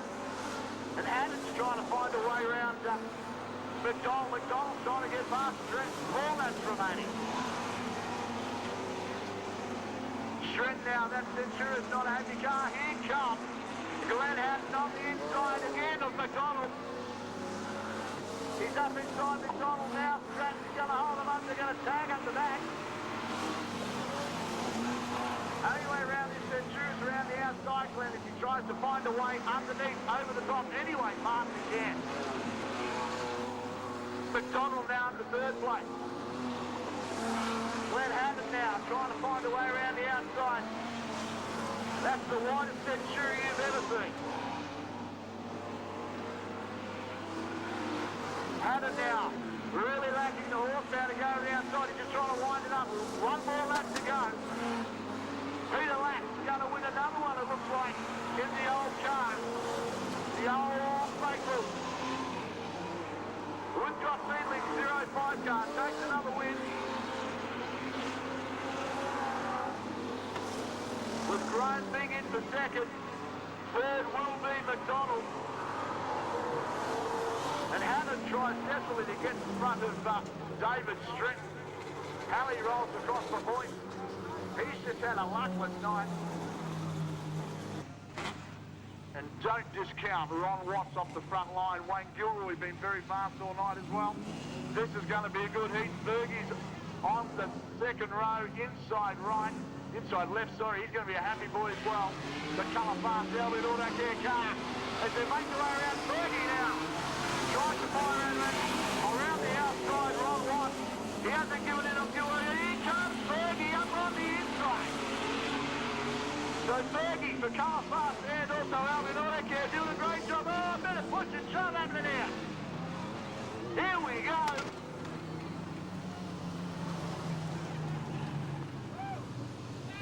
Well, Grant, all right, going for the restart. Have a look at this. Car number 23. That's Robert Trapp now saying still up there. Have a look at Peter Lack. He's on the money. Peter Lack now. He's got Hooper on the outside of him, and Greg Walling now trying to find a way through as well. Here comes Peter Lack. Oh, Peter Lack now doesn't care about the bodywork. He's all scarred up. As he starts to push the brand new VX Commodore up the inside of Robert Trapp's VX Commodore. Have a look at Walling now. On the outside, right around the outside goes Peter Lack. And Robert Trapp's got no end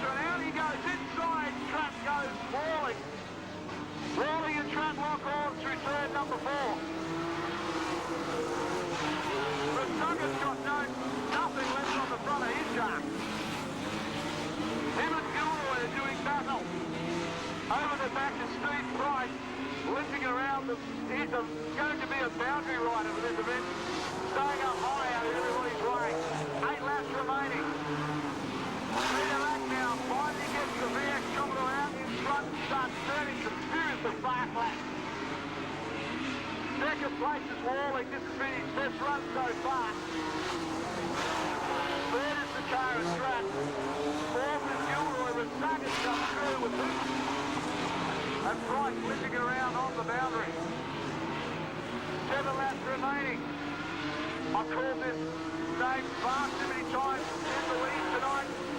There's something seriously not to be wrong. But Peter Lack in the Woodshot Speedlings car really has been dominating tonight. And in the new car that really has been the lesser of the two. Of course, running the old car now finds himself out in front with a clean set of heels and are having to hold off. Greg Rawling and Justin Street has an answer at this stage.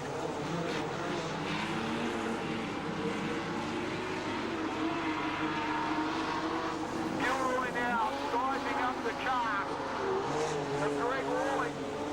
We've got 4 laps remaining.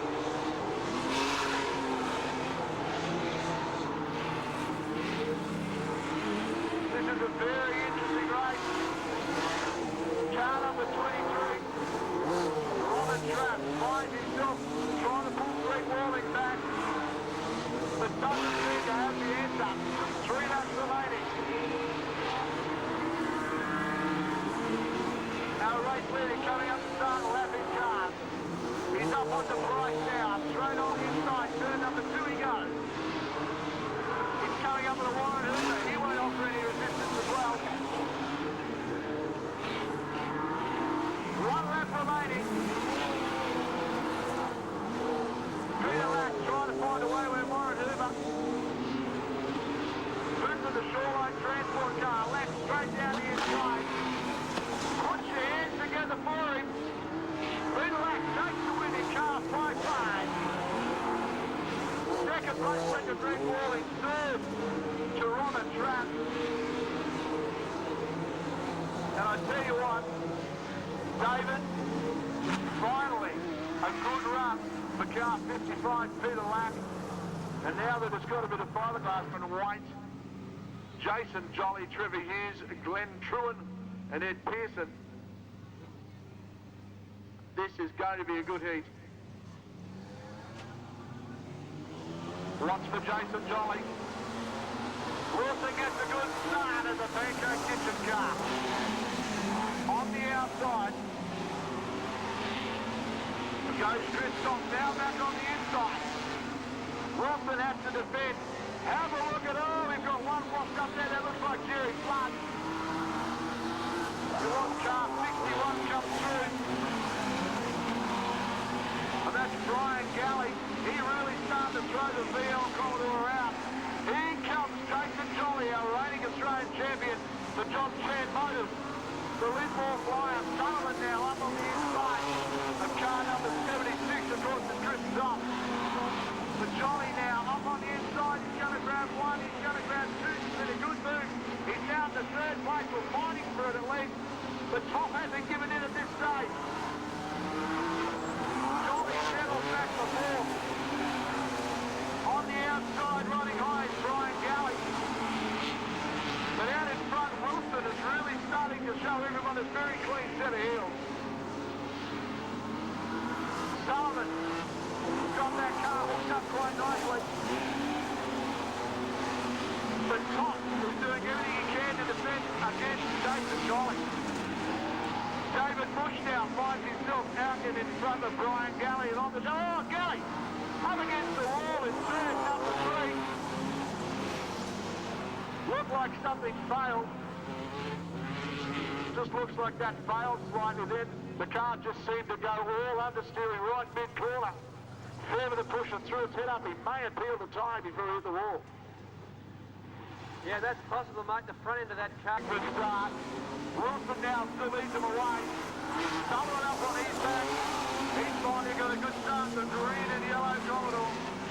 Jason Jolly's back in 4th place. He's trying to find a way down inside that car of Chris Top. The But have a look at Sullivan. Jason Jolly up nice and high. Here comes David Bush now. He's got the sip of blood. Truett's got no end at this stage. He's following White through. But the pace is so quick up front. If you're not exactly on the money, you can't run it. Jason Jolly now. On the inside, have a look.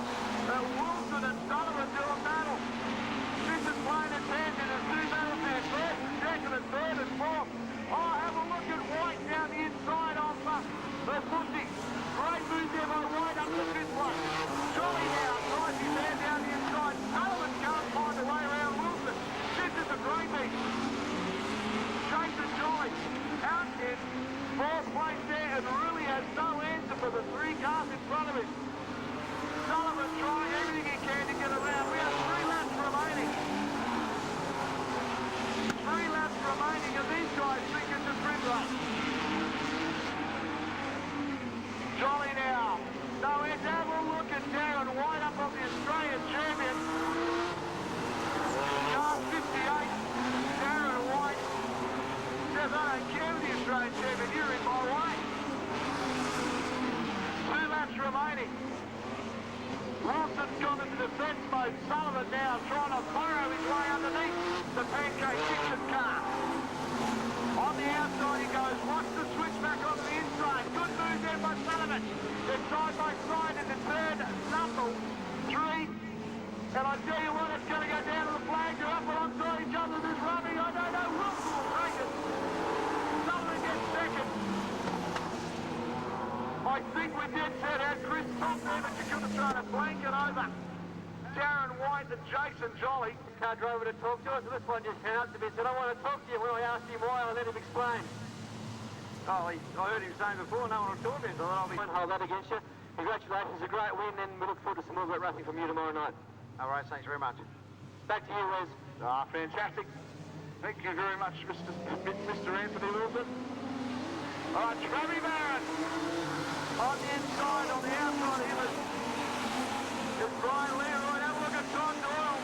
No seaboarders there, straight up the inside. He's having a big look at Travis Barron as well. So the better electrical car goes forward now. Have a look at the Gagler car toward the center. Max Bennett's doing battle with 41. The car of Darren Cockrell.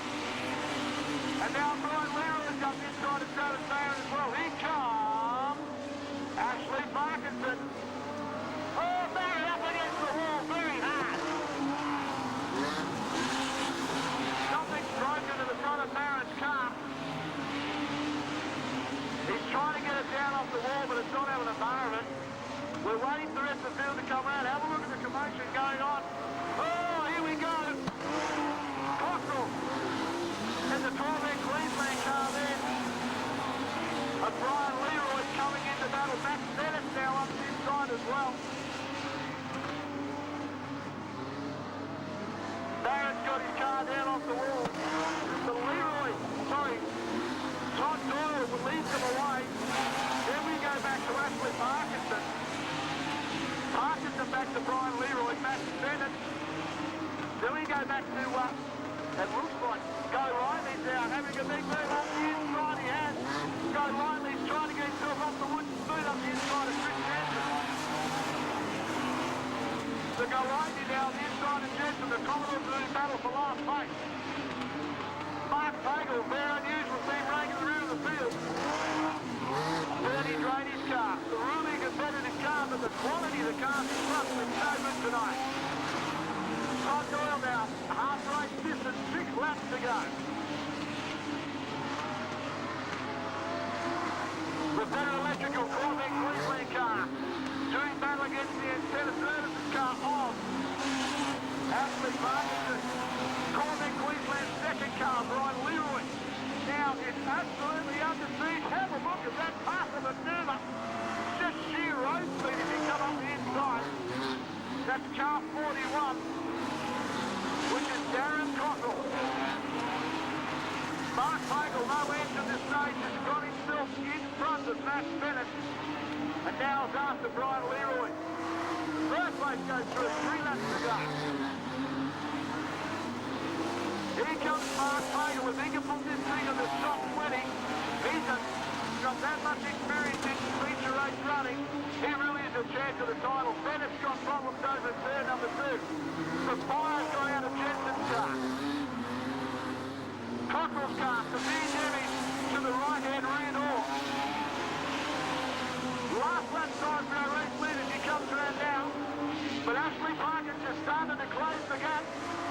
The Corvette Queensland Federal Electrical car on top. Doyle is under siege. One more lap to go. Parkinson knows he can catch him. Can he? Charlie, I don't think he can. Doyle in last time in the turns 3 and 4. He'll take this win. Todd Doyle takes the win for Corvette Queensland and Federal Electrical. Parkinson will take second place third. It's Darren Cockrell. Brian Leroy comes through with Mark Fagle. And I'll tell you what, Max Bennett's really started to fall away. His earlier successes.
Eeny, meeny, miny, mo, that's the question. Here we go. Big decisions for Peter Lack later on tonight. Only driver in this championship running 2 cars in the event. Both cars similar on points. Big decisions to come later on tonight. Welcome to night 2 of the Modified Production Car Championship for 2002. I'm looking into the office where Peter Lack gets most of the work done on the inside. On the outside though, you can capture more action with Shane Stollett and high performance videos. Well, Peter Lack, you're looking very relaxed here, watching some good club car racing. I guess this is where it all started for you. Yeah, it certainly did. We started in this class 15 years ago, so that's how long we've been mucking around out here for. So we've done the odd lap or 2 around here, but yeah, so very good to watch. And this weekend's Modified Production Championship, you've top qualified in the old car. Yeah, the old girls come good again, you know. Well, you know, we'll keep going with it and try and get both of them up the front if we can, you know. So, but you know, just looking at this track, it's a bit different. They've probably let it go a bit, so that'll bring the best out of everyone, I think, tonight. You know, it's probably going to be a worse track tonight than what it was last, or a more challenging track tonight. So, but we'll come good. We'll be right.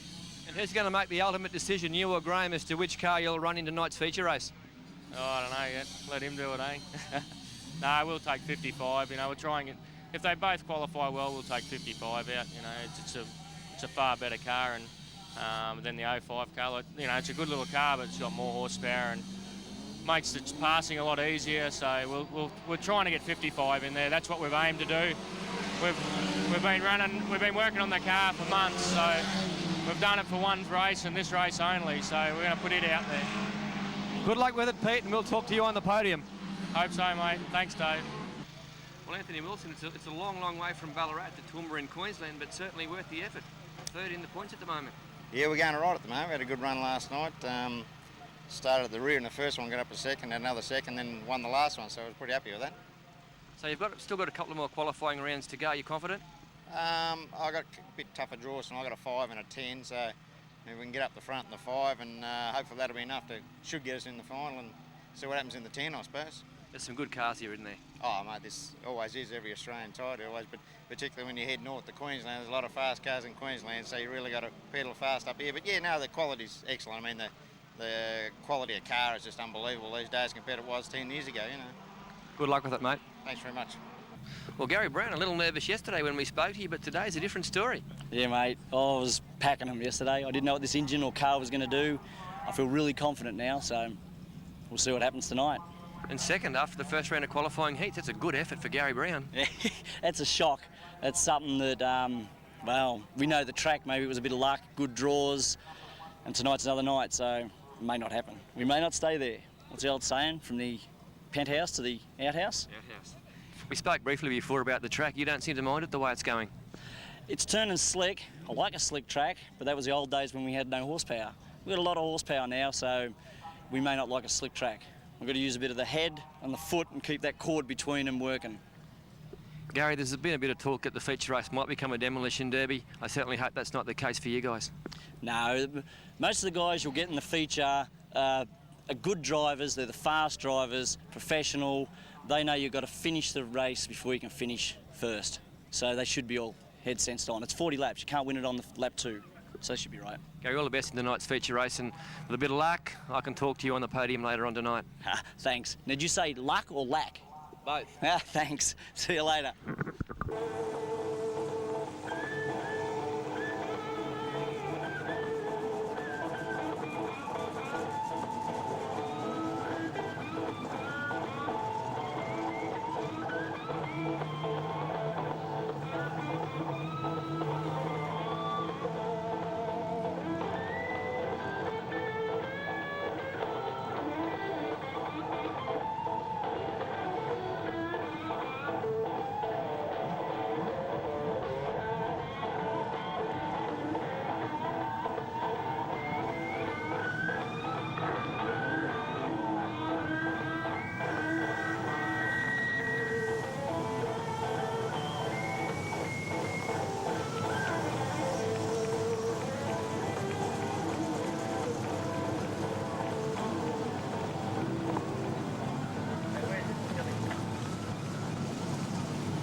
All right, David, you're over there in front of the Mr. Whippy van. I know you've got a couple of great Speedway fans in front of you.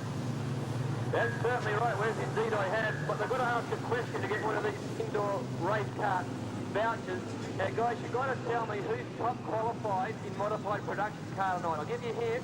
He's got 2 cars. Now, you've got to tell me which number car has top qualified, okay? Do we know? I'll give you a hint. It's got Wisconsin seedlings on it. And I just went past it.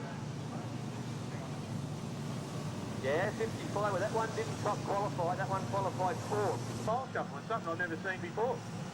That is a big, big call from some of these drivers. This event being brought to us by Ford batteries. You can get them on 46326806. Remember that number, 46326806. For all of your battery needs, all hours, 46326806. That's Ford batteries. Lights are out on the pace car. We're getting ready for a start. Brett Barrett, the Yarraman Flyer, on the pole line. Have a look at the push and shove. Glenn Haddon on the outside of the Caboolture car, trying to take on Barrett. Someone's up against the wall quite early, but have a look who's starting to come through already. And that's Bergie. Resuggin now in Barrett's old car up on the inside of Pagel. That's car number, in fact, It's not Fagan, it's Sullivan's car, the upper green and gold Commodore. So now Barron out in front. This has been a good run for him. He was luckless last night and really was unlucky.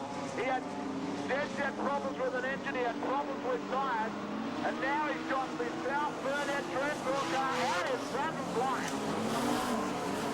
Sullivan behind him, Edward Duggan. And that looks like Justin Drew, a real big point scorer from last night, trying to make his way through. Drew in the top 5 from last night's points. Barrett with 9 laps to go. This is 12 laps to lead, so they've got only 3 completed. Here he comes on the inside. Justin Drew, the Victorian car. And Greg Raymond's starting to find some speed at the front. Oh no! Duggan's bonnet up in the air.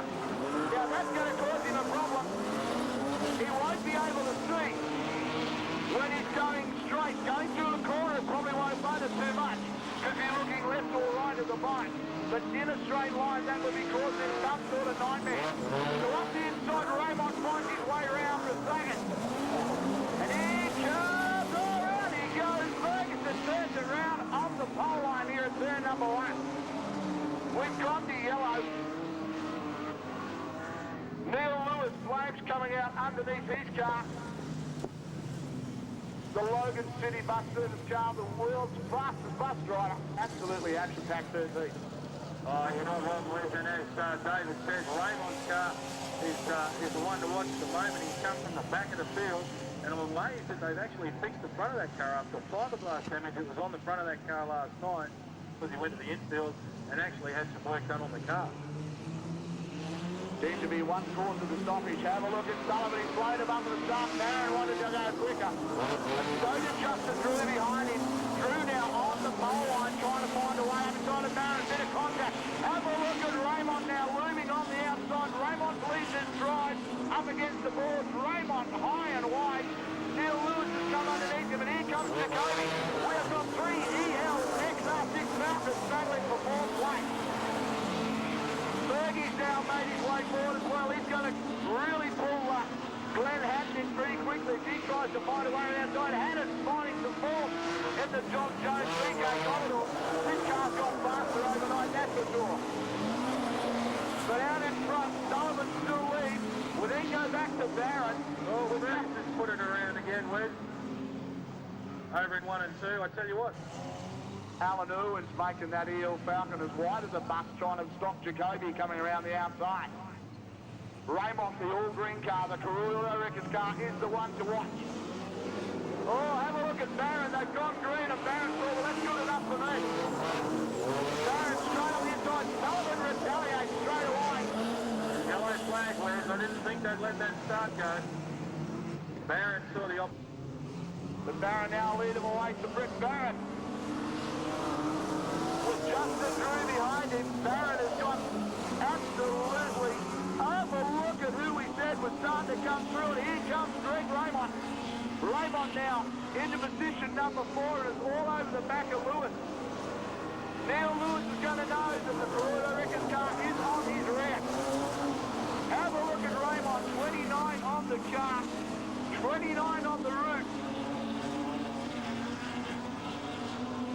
And Barron, who knows the downs track so well, the Kingaroy flyer leads him away. The Victorian hot shoe, the hot shot from down there, really is giving Barron out of. Oh, here goes Raymond up the inside of Lewis. So Raymond down to 3rd. Lewis tries to negotiate the way down the inside, but no room there. Jacoby now back on. So Lewis as well. So Lewis is going backwards.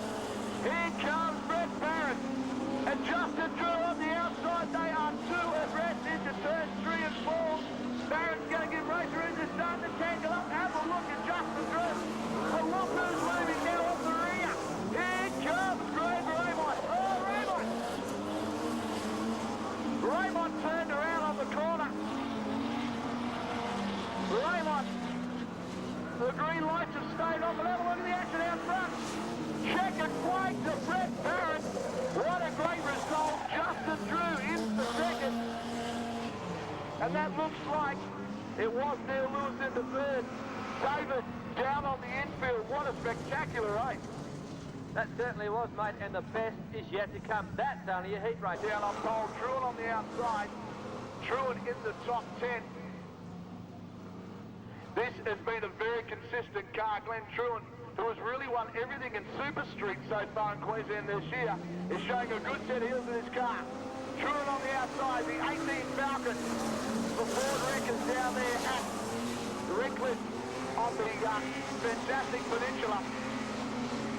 But Steve Thompson in the AU Falcon now, but have a look at from the rear.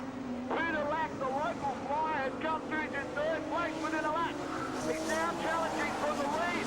Peter Lack is going to come to the rear and be the boundary rider, high and wide. Peter Lack now to second place. Steve Thompson probably won't know he's there. Truant knows he's there, that's for sure. Lack now drops down on the pole line. More drive, and Peter Lack goes into the lead. Within 2 laps of this, he's come from the rear. This is our top point scorer. This car can't conceivably go any faster. Oh, I think it can. When it's been going like this ever since the flag dropped on the weekend, and he's just starting to run away in the Westcott Seedlings car, doing it nice and easy, but Gilroy down the back, trying to come through in the Repco car, having a hard time of it off the back of the field. Truant now settled back in the 4th place and trying to come through. David Bush has come through as well. But Steve Thompson's got problems with the Falcon. That car's not airing anywhere as well as it should do.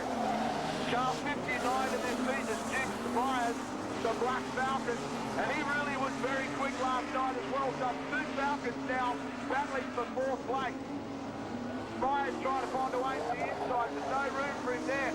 Glenn Truant shuts the door on that. Truant, one of our top 10 point scorers. But have a look at the gap. Peter Lack is put between him and the field. He's got the length of the straight. We have 7 laps remaining.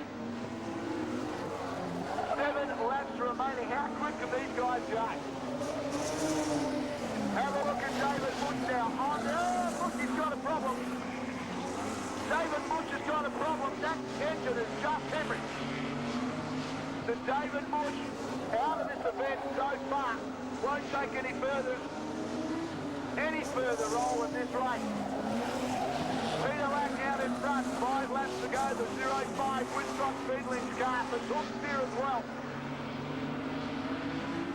In second place is Steve Thompson, the AU XR6 Falcon that we saw debuted not too long ago up at the fantastic Maryborough Speedway. Glenn Truant now up in the 2nd place, and he's starting to push into 3rd place, starting to push through. But I tell you what, Jim Spires is going to have something to say about that. Truant driving quite defensively. Spires trying to hold him back. Here comes Steve in the ex-Gary Bagel. VR Commodore. Thompson's in trouble. He's starting to languish. Oh, Spires has got up the inside. Truant's now trying to find some way around Thompson. This is a great heat. We've got 2 laps remaining. Thompson's in defense mode. He's got a 13-foot wide Falcon trying to hold off the rampaging Truant, and here comes Truant trying to find a way around. We've got 1 lap left to go. Thompson really is driving a fantastically defensive race. The CSR, Terrence Ford Thompson's car. Truant finds a way up the inside. It's checkered flag time for Peter Lack. But 2nd is where the action is at the moment. Thompson knows that they're there. Truant knows that Spires is behind him. Have a look at this. They're going to be side by side. Thompson's going to hold him out. Truant is for 3rd and Spires in for 4th. And I don't know about you, David, but hasn't Peter Lack changed his name to Luck? That was a great drive from the rear, being a David Stratton from the rear. Yeah, we just got through from the officials with the race that Greg Raymond was in earlier when he got spun around trying to get up in a 2nd. He's been reinstated for 3rd. Well, Raymond will be happy about that. He was looking for that top 3 finish, so that'll make Greg Raymond and his supporters happy. He'll get 3rd points for that. All right, Stephen Price on the outside of him, Alan Hazelwood. And Hazelwood on the Commodore, car number 24. Tries to find a way through, but have a look at what's going on. Peter Lack has come down the outside. Is he going to do the boundary rider in the new Commodore as well? Oh, a bit of a tap, bit of a push for him. But 51 up on the inside of Greg Walling. And now Walling into the lead. Price on the outside, no answer for him. I'm really looking forward to see what happens. Have a look, he's in third place already. That's Peter Lack. Now Lack in the new Commodore. The Woodcott Seedling. Top tier VX Commodore. He's really having a great drive here. Good drive. He looks on the outside of car 23. And that's Robert Tratt. Have a look at this. Tratt knows he's there. He'll be trying to make that car as wide as he can. Tratt, another top tier sponsored car. But Walling out in front. He leads Robert Tratt, then back to Peter Lack. Now Tratt in the top tier car. Has got Peter Lack down on the pole line. Look at these cars, the precision driving team. 1, 2, 3 Commodores through the turn 3 and 4. We have 8 laps remaining, 7 as they go by. Peter Lack's got no answer for it. This Commodore's not going anywhere near as well as the old one so far. But Peter Lack, he's waiting his time. He's sizing him up, he's having a look down the inside of Tratt. Now they're starting to lap the slower traffic. Steve Price up on the boundary. Well up on the board, trying to stick out of the way. Walling in defence mode. Yeah, well, look at that, Wes, Galley, and Benson are both wheeling these three in out the front. You can hear the surface coming away, you can hear the tires swirling as they go into one. Look at Tratt driving defensively on Lack now. Galley says, oh, hang on, there's a gap up the inside on there. But Lack puts the boot down in the VX Commodore and shoots back up into third. Look at Jensen now putting all the pressure on Galley as they go down the back straight, but it's still rolling out in front. Rolling now doing the job, but have a look at how blue that track's gone. We have got 3 laps remaining. And now Peter Lack can sit back and balance as they're coming up the lap. Again, Stephen Price. How quick are these front runners going? Here comes Peter Lack down the inside of Tratt. Tratt now got him high, Walling, starting to burn the tyres and smoke coming from those tyres. This track has really turned to bitumen. We have got 2 laps remaining. Oh, we've got cars everywhere. Yellow flags out. Good position and overnight, but looks like it's something one of our mates taking down. Back forward. We'll have a look at Walling. He's taking him on. Galley's behind him, but here comes 91. That's his course. Oh, Galley, massive damage to his car. Yes, to me that looked just looked like it. Mate, we're gone. Out in front now, Walling leads him away. We've got 95 behind him, and that is Chris Jensen. Jensen in the blue Commodore now, challenging Walling. We then go back to the first of the Gilroy cars, and I tell you what, oh, look at the push and the shove from these guys. They're dead serious. Graham Bing just found out what it was like to have Peter Lack behind you. Oh, Jensen's now found a way up the inside. Oh, Walling's got a problem. He's down on the pole line, not going forward. He's got a problem in his car. And Peter Lack now finds himself up into second. Sorry, nearly third place up the inside of Gilroy. That's the checkered flag. Oh, dearie me. David, with only 2 laps to go, wasn't it all happening? That's it. For Charlie, if you want a red Toyota 358 FVC, can you move it immediately, please? Or we are going to tow it with the grader. And then we haven't got a chain to do it with. All right, Mark Magel off pole. Glenn Mayfield on the outside. Have a look at Andy Gibbon now trying to find a way through as well. Having Chris Waters is there too in the Falcon that was extensively damaged. And Bob Walling's up against the boards on the outside, coming from the rear. Walling now up the inside of Mayfield.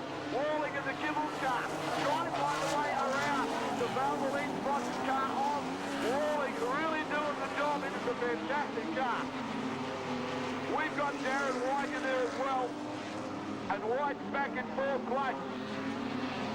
But out in front, Mark Pagel in the Bernie Drainey John Deere South VR Commodore doing the job and has really got this car hooked up and finally going forward.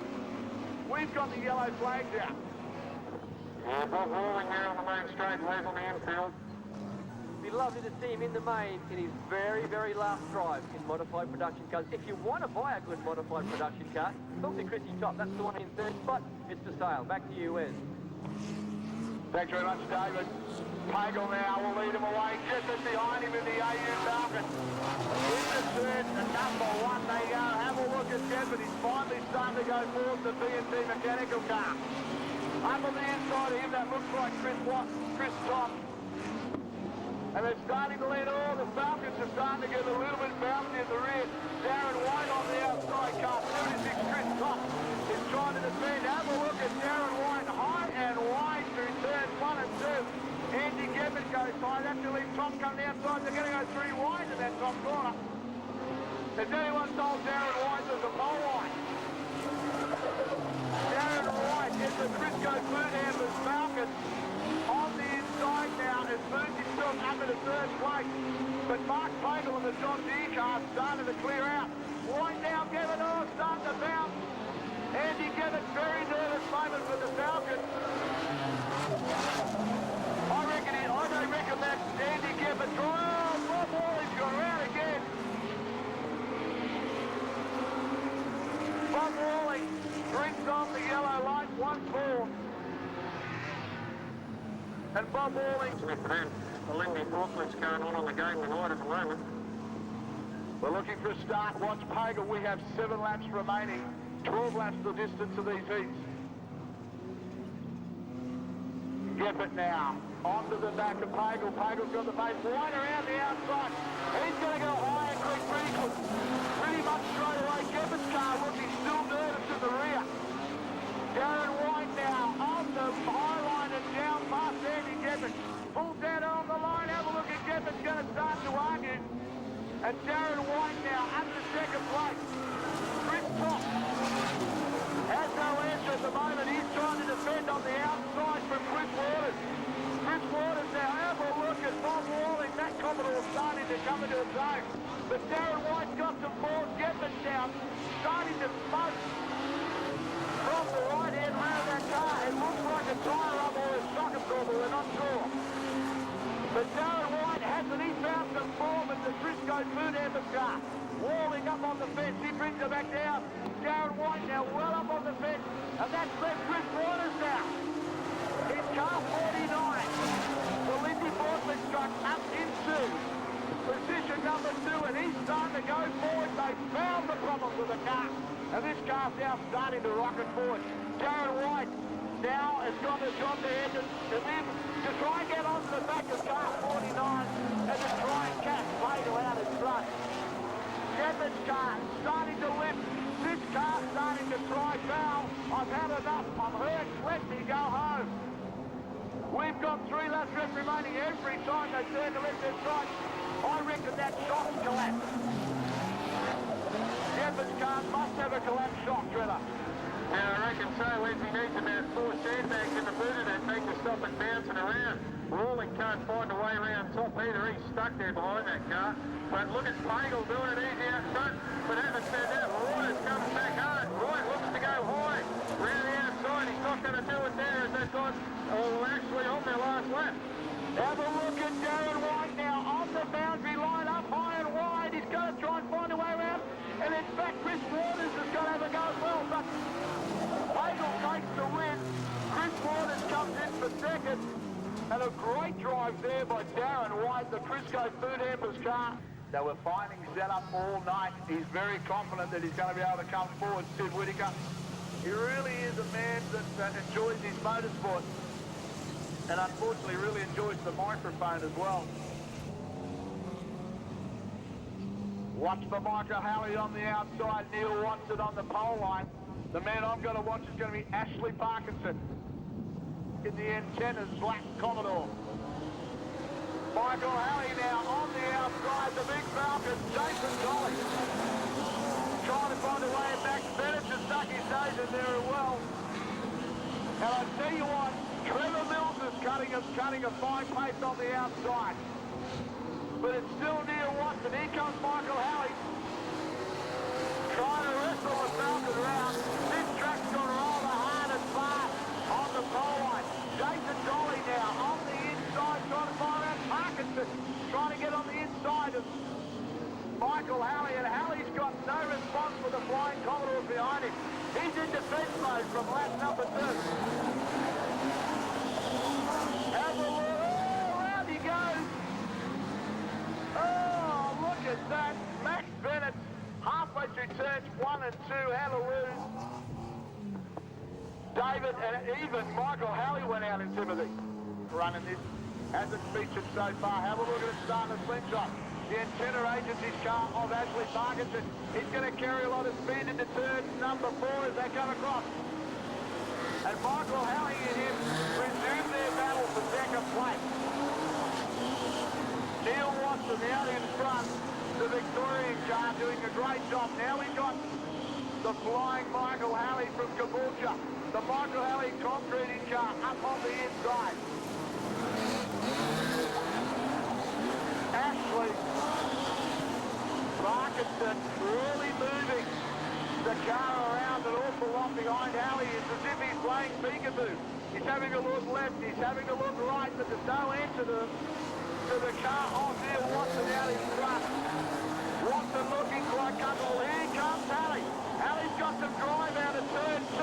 And have a look up the inside, but the road speed of the Commodore in front seemed to hold him at bay. Halley's corner speed very good in the Falcon, but Ashley Parkinson's now starting to get frustrated. Parkinson's looking for the high line. Here comes Parkinson down on the inside. Is he going to get enough drive? They'll go side by side into turn number 3. Halley has no choice but to give him some room. They're locked up as they go through turn 4. We have got 6 laps remaining. Believe it or not, we're halfway through this heat. Mills has now turned his name into this ring. And here comes Jason Jolly. He's got one of them. He's up the inside of Mills. Jolly's come from the rear. Jason Jolly's starting to come through.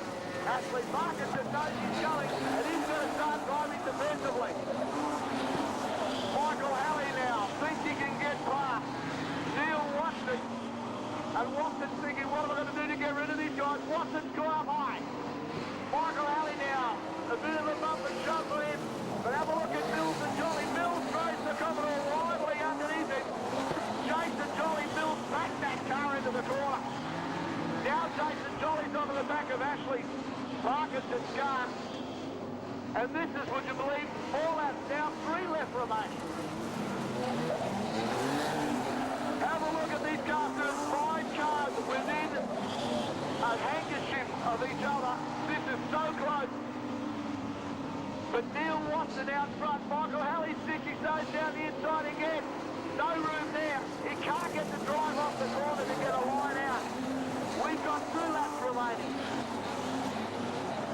And Michael Halley's finally found some form in the Falcon. The big yellow and blue monster starting to weave its magic. He's got no answer for Watson. We're on the last lap. 1 lap remaining.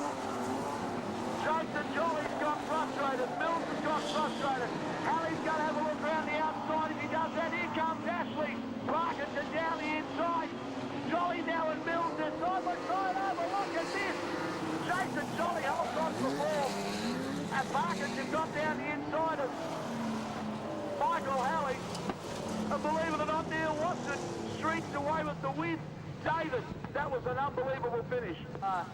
Absolutely exhausted, Trevor Mills. Back to you, Wes. Well, thanks, mate. Warren Hooper's now on pole. Russell Baldry, the Queensland champion, out of position number 3. And, of course, Gary Brown, the Aussie Trackwear car for Craig Hart Performance, car number 2 on the side door. But have a look at Brian Leroy, the Corvette Queensland car on the outside. Warren Hooper had no end to do it. And Brian, have a look at Brownie. Oh, Todd Doyle got it. The yellow light come on. And Gary Brown had a gap that you could have driven a semi-trailer into, a beer in front of him, and he thought, well, I'll just drive into that. Thanks for that. Russell Baldry's now come up to the pole line. Brian Leroy's got to do it all. Baldry's got a great start. Now Brian Leroy's come up, and I'll tell you what, Gary Brown. Oh, Russell Baldry's gone round. Oh, that! Well, that was rather large. like Gary Brown's involved in that. I think Russell Baldry needs. He's going to need more than a crane to get that down. The pole line. Brian Leroy's got to do it all. Baldry's got a great start. Now Brian Leroy's come up and I'll tell you what, Gary Brown. Oh, Russell Baldry's gone round. Oh, no! Well, that was rather large. Start. Brian Leroy gets to start again on the outside. And here comes Cockrell.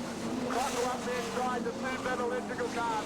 For Corvette Queensland now up on the inside, Brian Leroy. Really pushing Cockrell. Oh, Cockrell's gone up to the wall. And Cockrell's car now lays dormant in turn number 3.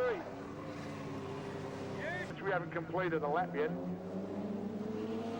Brownie now on the outside. Todd Doyle comes up high as well. Brownie's trying to keep out of harm's way. He's going to go around the outside of Doyle. Gary Brown and the Aussie Trackwear car moves forward and now goes into the lead. Todd Doyle behind him. We then have Potters and Brian Leroy doing battle for third. Potters now in the Hussey Performance car. Leroy's in the Corvette Queensland car.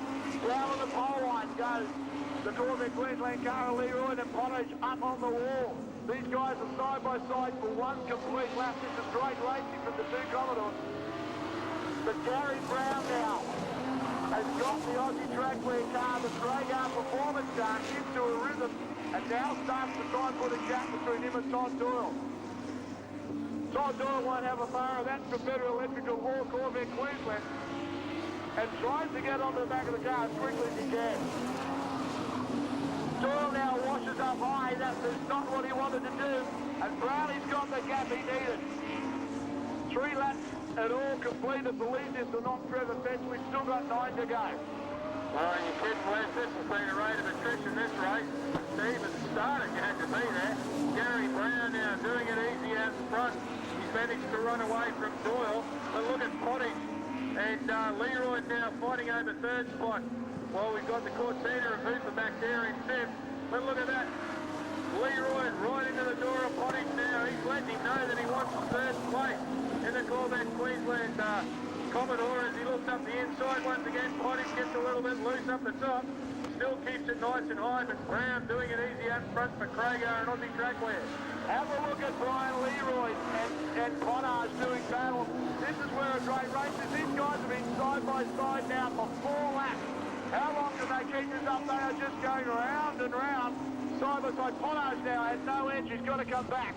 But here comes Potters now. He's having a look on the inside. He's going, all right, Brian Leroy, you go on the outside and see whether you like it. So now it's the Metal Electrical cars, 2 and 3. The 2 twin cars from Gympie. But out in front, Gary Brown with 4 laps remaining. For Aussie Trackwear and Traeger engines are doing a great job. This immaculate prepared car has really done the business. Oh no! Brian Leroy's got a problem. So now that's left. Potters just to sit in third and defend off Warren Hooper. We've lost so many cars so far out of this. I cannot believe the rate of attrition was 1 heat. The car there of Leroy smells like it's done a gearbox or diesel. You can smell it in the air, Wes. So not a lot happening there for Leroy at the moment. 2 to go now as Brown's still out in front. Nice round, he's got a broken piece of suspension. He's going to have to try and lift the car out. This is going to be a great drive. Watch this. Gary Brown's got enough distance if he can keep the car turned to at least keep it in the top 3. Brownie's lifting this car out. And I can tell you what, Todd Doyle knows he's got a problem. Brownie now on the high line. He's got 1 lap left remaining. Is his luck going to keep it together? Is he going to be able to keep Todd Doyle away? Doyle now down the inside. No, he's going to lose first place. Kenny hold on to second. Car number 2, it's been a great drive by Brownie. He doesn't deserve to lose it like this. And Gary Brown hangs on to second place at least with that car totally limping. He's going to pull it up and stop and call for a tow truck. Oh, you'd have to think, Wes, that whatever broke on that car was obviously damage that he suffered in the couple of incidents as it happened. From this field. A lot of points riding on this last round of heats. expect there to be a lot of cut and thrust moves. I expect Chris Jensen to try and push his way past very quickly. He's got to get to the front to score some points. Away they come on the outside. It is Neil Lewis. The Sid Whittaker down on the pole line. Have a look at Jensen. He's going to go with Suggins now up the inside of Skeen. And Suggins starting to come through. Lewis has gone backwards. Suggins come underneath him as well. Sid Whittaker and Jensen now. Jensen side by side with Whittaker as they turn into turn number 1. Neil Lewis has been thrown out of the side. Jacoby's coming forward. So is Gilroy. But have a look at Jensen. Have a look at these guys. Have a look at the style of Sid Whittaker. Him and Jensen were side by side for a lap. Shane Skeen now. Bits of fiberglass coming well and truly off the back of his car. That's only the rear bar cover that won't slow the car down. Up on the inside comes Skeen. He's trying everything to get past Sid Whittaker. And Suggins now starting to find some form with this very quick ex-Brett Barrett for your Commodore. Jacoby tries to find a way in. He's a patient driver. We've only got 9 laps down. This is going to be a humdinger in the last round of heat. Suggins washes up high in turn number 2. Over the back they go, Jensen is now starting to put a gap on Sid Whittaker. Shane Skeen wants to get up on the inside. He's trying to find some drive on the pole line. Whittaker now, right up high. Seems to think his car's strict there. He said, Skeen, you can have a look at where you want down the inside. It ain't far. So now here comes Jacoby. Him and Miles Gilroy doing battle over the back. They're fighting for 5th place. And Jacoby now gets the better of Gilroy. So now Jacoby in the EL XR6 Falcon tries to move the car forward. But out in front, Chris Jensen with 6 laps to go seems to have the measure of everybody behind him. Whittaker's still holding the high line. Shane Skeen, no entry, come underneath, but he can't get the drive to get underneath him from the pole line, exiting a corner. Gilroy now trying to get back in front of Jacoby. And Gilroy trying to sink the Recco Commodore along the side of him. But Jacoby's not having any part of that. Gilroy with his best effort so far, but still no look. Shane Skeen now close to the side of Sid Whittaker that he's seen. But Chris Jensen finally found some form. Lewis back onto the track after a moment coming onto the infield here in turns 1 and 2. We've got 2 laps remaining this time round.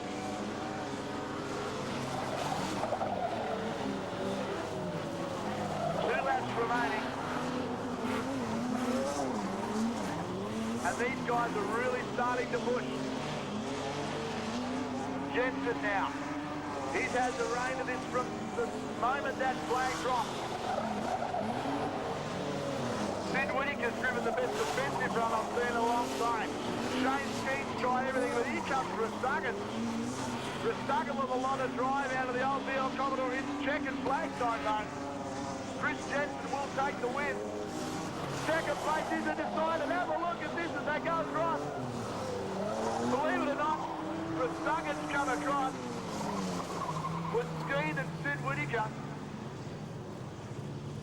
locked tight like 2 love-struck puppies across the start-finish line.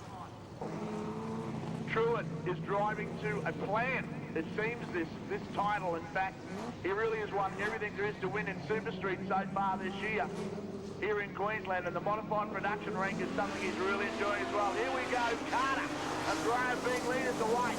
Peter Lack straight up on the inside. We've got White on the outside of him. Lack hasn't given this away. The Light's going to try and come down the inside. We've got Todd Doyle and Truett now. At least up 2 places to what he thought he was going to be. Pollard is now trying to find a way on the inside. Carter's got a problem. He's out down on the pole line as everybody drives fast. So him and Doyle now do battle for 4th place. Truett's made his way through. to Graham Beat now out in front. Peter Lack is the Commodore, trying to find a way around the outside. Darren White, Queensland 58. He's trying everything he knows to try and find a way around or follow Peter Lack through. The Cisco Food Ambers car of Darren White.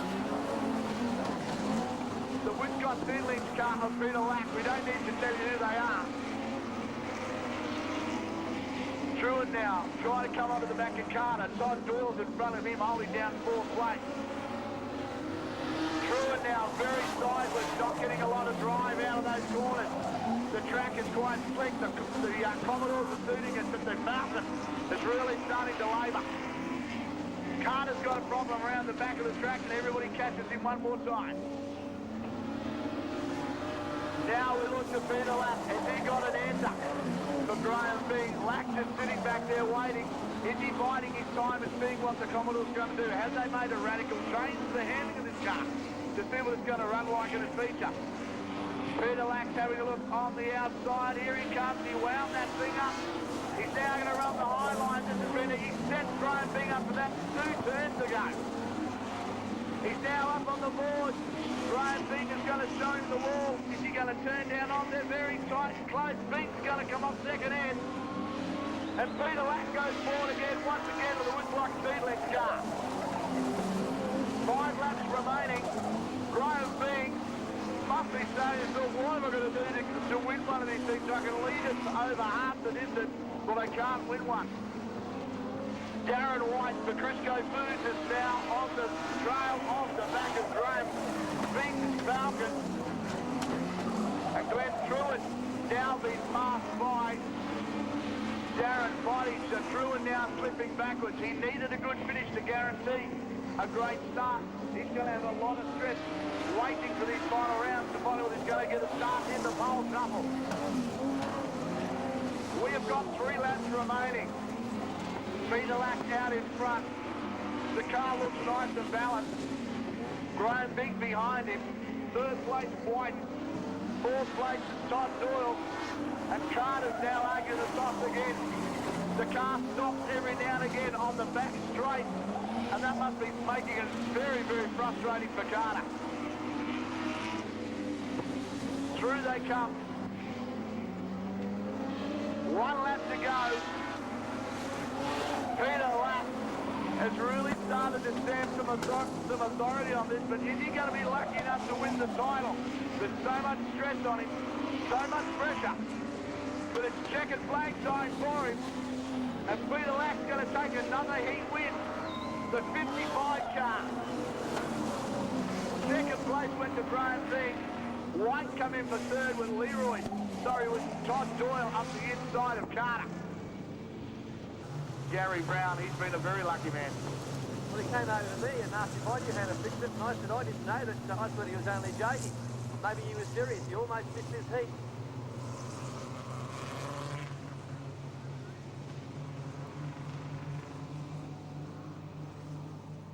Tell you what, though, I like the way Peter Lack used Graham Bing for a sounding board that last time. Great drive. Back to you, Les. Well, have a look at this. Max Bennett has now found himself on pole position. Raymond, as I said, Raymond! And Bennett's do battle. And Greg Raymond now trying to find position. Well, Raymond is really starting to charge. Raymond straight down underneath Falling, and Raymond up to 2nd place. Have a look at Barrett, the boundary rider up against the board. But Raymond now slots himself up to 2nd place because the yellow light's on once more. Well,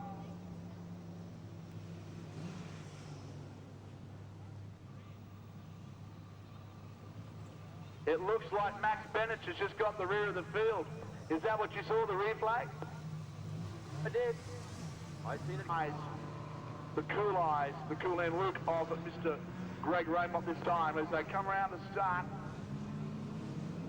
Thompson down on the pole line, Falling on the outside. Look at Barrett and Raymond. They were side by side. They're going to go 3 wide in the top corner. Steve Thompson, Barrett's up against the wall. I'll be looking at that right front tyre of Brett Barron's car. I guarantee with the contact with him and Raymond, he's cut a tyre. Raymond now second place. Walling down in front. Bennett just trying to find his way around, and Raymond knows that he can win this if he can get in front of Walling. They're starting to push. The cars aren't handling the track. It's become very, very slick. And Walling's car is really starting to find a zone. Max Bennett now trying to find a way underneath Steve Thompson. And have a look at who's coming from the rear. We forgot about him. It's Gary Brown of the Aussie Trackway Commodore. He's gone one. He's now going to line these two up. He's going to go right round the boundary. Oh, Brownie up against the wall. He's up in the marbles well up high. With 9 laps remaining, Raymond's got time to size up and move on Walling. One of the Commodores up against the wall up here, that is car 34.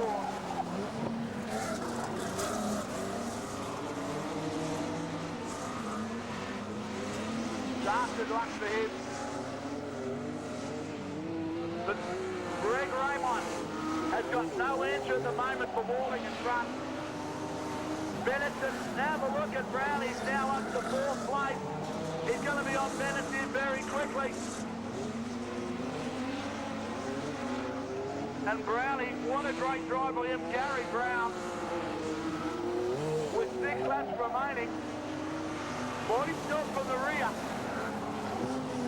And if Max Bennett can make that Falcon any wider than it is, it's unbelievable how defensive he's driving. Brownie's trying everything cleanly to try and get past him. Brownie's trying to set him up for an under and over. He's a very calculating driver. Bennett has got that car.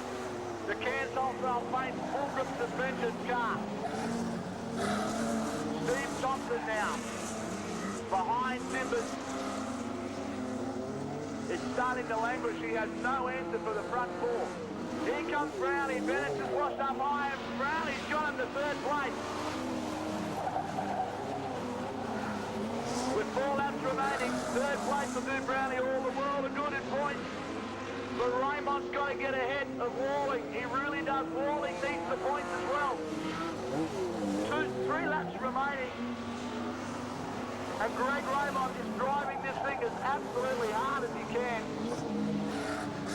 Have a look at this. Brown's now going to settle for 3rd. He knows he's in the top 20. He's just happy to take 2nd place and sort some problems out. He's limited down on the pole line too. Brownie's just hung on the pole line. I don't think the car's exactly 100% yet, but he's going to get some time to fix it. This will be 1 more lap to go. 1 flag in the starter's hand. Walling's only got to hang on to it. 2nd point will help Raymond. But Walling now on the pole line. He's driven defensively. Raymond's had no answer. So Greg Walling will take this. A great win to him and a final win for him. He hasn't really had such a great night. Raymond is for 2nd. Brownie is for 3rd. And 4th place goes to Max Bennett. His 2nd place is going to be enough to keep Greg Raymond at the top 20.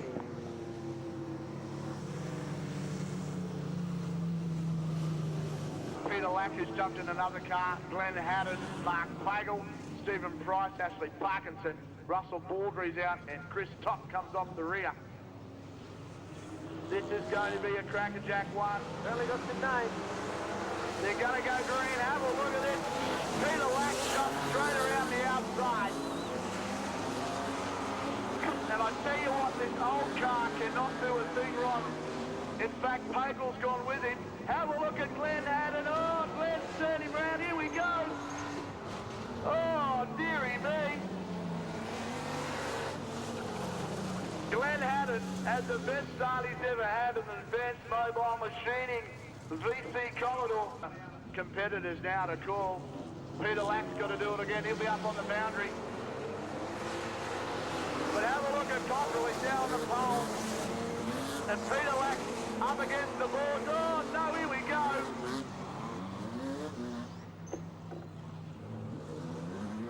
Well, I tell you what, Darren Cockrell has position in the top 20 or trying to get into the top 20 start. Cockerell gets a great start. Bryce on the outside. And now Bryce in the trade sidecar's gone down. Cockerell's going to come up and cover Lack. And Brycey now on the inside through the Lack. On the outside, local knowledge here is going to let Lack go right round. But Bryce on the inside, have a look at Cockerell now. He's run the high line. And Brycey on the inside has gone through the lead. Ashley Parkinson and the all-black Commodore has slotted up underneath Peter Lack. That's a good bit of driving, but here comes Cockerell down the outside. Parkinson says, I'll help you along a bit. And Brycey and Cockerell, here's Peter Lack. He's thrown his cat into the ring. So these guys know there's a feature race to run yet tonight. Have a look at Peter Lack. He's got some confidence underneath all of these guys. He's going to have a run into first place. Bryce is going to find himself on the boards here. Peter Lack up on the inside. He finds himself up in second place. What a great run this has been. We've got 9 laps left to go. Ashley Parkinson now says, I'm coming too. Parkinson now up on the outside. He's going to try and go right around Parkinson. This is going to be a good drive. He might pull this off. Parkinson now on the outside. Peter Lack down the inside with 3 wide into turn number 1. Peter Lack into the lead momentarily. But have a look at Ashley Parkinson. He's not going to let him have this at all. He's not going to let him have this. Have a look at Peter Lack and Parkinson. They are side by side. Yeah, look at that. Oh, some bodywork coming off Parkinson's car there as he gets caught up with Lack. But Lack goes through into the lead now. Looking to make a perfect score. 5 from 5 in this car this weekend. As we see Parkinson now trying to come back on Peter Lack, but I'm not sure he's going to have the money with it. He certainly won't, but have a look at the balance of the 05 car. Peter Lack has really got this car dialed in, the old faithful. It's getting all the cast downs, it's getting the hand-me-downs off the brand new Commodore, and I'll tell you what, I'd be putting the money on this on the final. What a great car this is. We've got 4 laps remaining, and Parkinson's not done yet at all. Brycey's got no answer. Cockerell's trying to find a way around. And I tell you what, if I'm not mistaken, Chris Topp's going to start to come forward as well. Have a look at Parkinson now, side by side. He's not giving in at all. Parkinson and Lack doing battle. Is this what we're going to see in the final? Parkinson now in the lead. Is he going to spoil the record here for Peter Lack? Is he going to lose it? Is he not going to win one heat in this car? Peter Lack won't give in. The track's very slick. We've got 3 laps remaining. The 05 car on Lack is now pushing forward. Parkinson now, have a look at Lack. He's closed that gap again. He's settled down. Parkinson's gone high. Lack is on him. Look at that gap change. We've got 2 laps remaining. The locals are on their feet. Is Peter Lack going to be able to get Parkinson? He's only got a lap after he comes past me one more time. Parkinson goes high, Lack on the inside, he's trying for the line. One more lap. As every Toowoomba resident takes a breath and holds it. Peter Lack, is he going to have one more throw of the dice? He drops it in early, he's going to go for the up and over, he's going to come up alongside him, it's going to be close. Parkinson takes it. Peter Lack in the 2nd place. 3rd is Chris Top. I knew that was going to come. I tell you what, David, you've got to put your hands together for oh, mate, I can't even say his name again. Peter Lack. Unbelievable effort still in the local area, in it.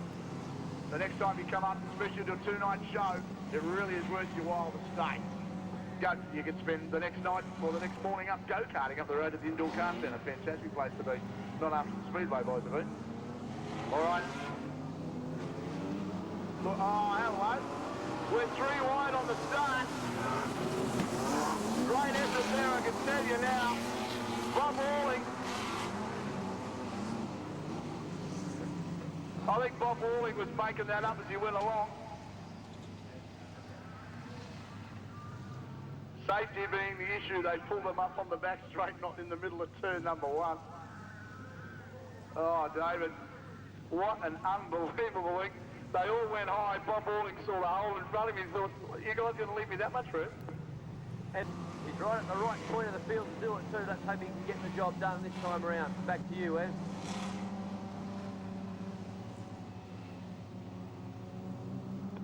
Well, let's have a second go trying to start this. Trappy off the front. Oh, here we go. Trevor, had a bit of a run at it. Car 23, of course, with Robert Trapp. And they're going to let this one travel. The shoreline transport car there of Uber. Find yourself up there, have a look at Robert Trapp. And the guy to watch is Justin Drew. Oh, one's around the box. Well, he's fallen victim to the quicksand on turn number 1. I hope he bought his lunch. He's going to be there a while if he thinks he's going to drive out. Stands to run around the outside. That's what he likes. He's also got Chris Waters in the Lindy forklift car. And they're starting to push already. Walling now. Takes them up high. Robert Trapp on the outside now. Trapp's trying to find some length. These cars are really starting the motor. Walling. Trapp. And here comes Chris Waters. And I tell you what, Brian Leroy's not thrown this in yet. Oh, Justin Drew doing battle here with one of the Cortinas. In fact, that's Uber. But on the outside is Wilson. And Anthony Wilson, drops it in. These guys have absolutely no fear at all. Drew, I think, is going to let this go away. I don't think he wants to get into the scuffle. He said, you guys are too serious. I've got some good points. I'm going to get a start of this bowl shuffle. I'll sit back and wait. So Robert Trapp now, with 9 laps remaining, has got the measure of Bob Walling. Chris Waters needs a good finish. He's going to try and get in front of Walling. Walling needs all the points he can get. This is going to be a titanic struggle. Walling needs to get every conceivable point to have a shot at this. He's had a lot of cars fall out, so he does have a mathematical chance of making the 20. A very flat tyre here on car number 2. That's Trevor Hughes. He'll put that back to leak. Looks like he's got 2 flat tyres. The Trapp leads Walling. Brian Leroy now up the inside of Chris Waters, and Leroy's starting to come forward as well. The Gimpy Flyer, one of the owners of Corvette Queensland, Brian Leroy. And a guy that on his own track at Gimpy is so fast.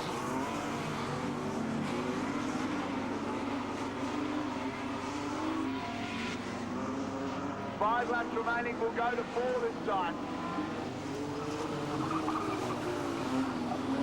And Walling's now starting to get a little serious. Walling closed that gap as he edges his way forward. This fantastic Commodore really is a very quick car. We saw the potential of last year's title when it was absolutely brand new. And this car is one state-of-the-art motor car. But at the moment he has no answer for Robert Trapp in front of him. And Trapp now with 3 laps to go. But it's the car that's moving forward as Brian Leroy up watches Walling. And Leroy now up the inside of the Lismore champion. He's found his way on the inside, and I've got to tell you, this is exciting stuff to watch. Leroy now up to 2nd place. Walling needed those points. We have 2 laps remaining. Has Leroy got enough time to get onto the front? Can he challenge Robert Trapp? Trapp has been driving in a comfort zone. He probably doesn't know Leroy's coming. 1 lap remaining. There's the white flag out. Look at Brian Leroy. Up the inside. He's throwing everything at Robert Trapp here. His car is very quick through turns 3 and 4. The yellow Commodore of Leroy. He's going to have a look up the inside. This is going to be very close. Have a look at Brian Leroy. No, he doesn't. Trapp keeps him out. Leroy takes 2nd. With Walling in for 3rd. And Davis Didn't Brian Leroy leave that to the last to make a run? Yeah, he certainly did, but 10 out of 10 for Robert Trapp. He looked very, very, very nice there. He deserved that. All right, let's look at the start. Michael Halley down on pole. The car to watch in this heat will be Trevor Mills and car 10. He really, really does push hard. Halley now keeps Fires up on the top. Michael Halley now sorts him out, but have a look at the fantastic drive here by Jason Jolly. Now Jolly's spot himself up in. Mills got caught napping, and Jolly's now under siege by Jim Fires. They are 2 and 3 wide. Fires has given him. Mills is back in the thing in from 5 miles away. And Fergie's loosed it again. Fergie's having a whole lot of sit-up dramas on turn number 2.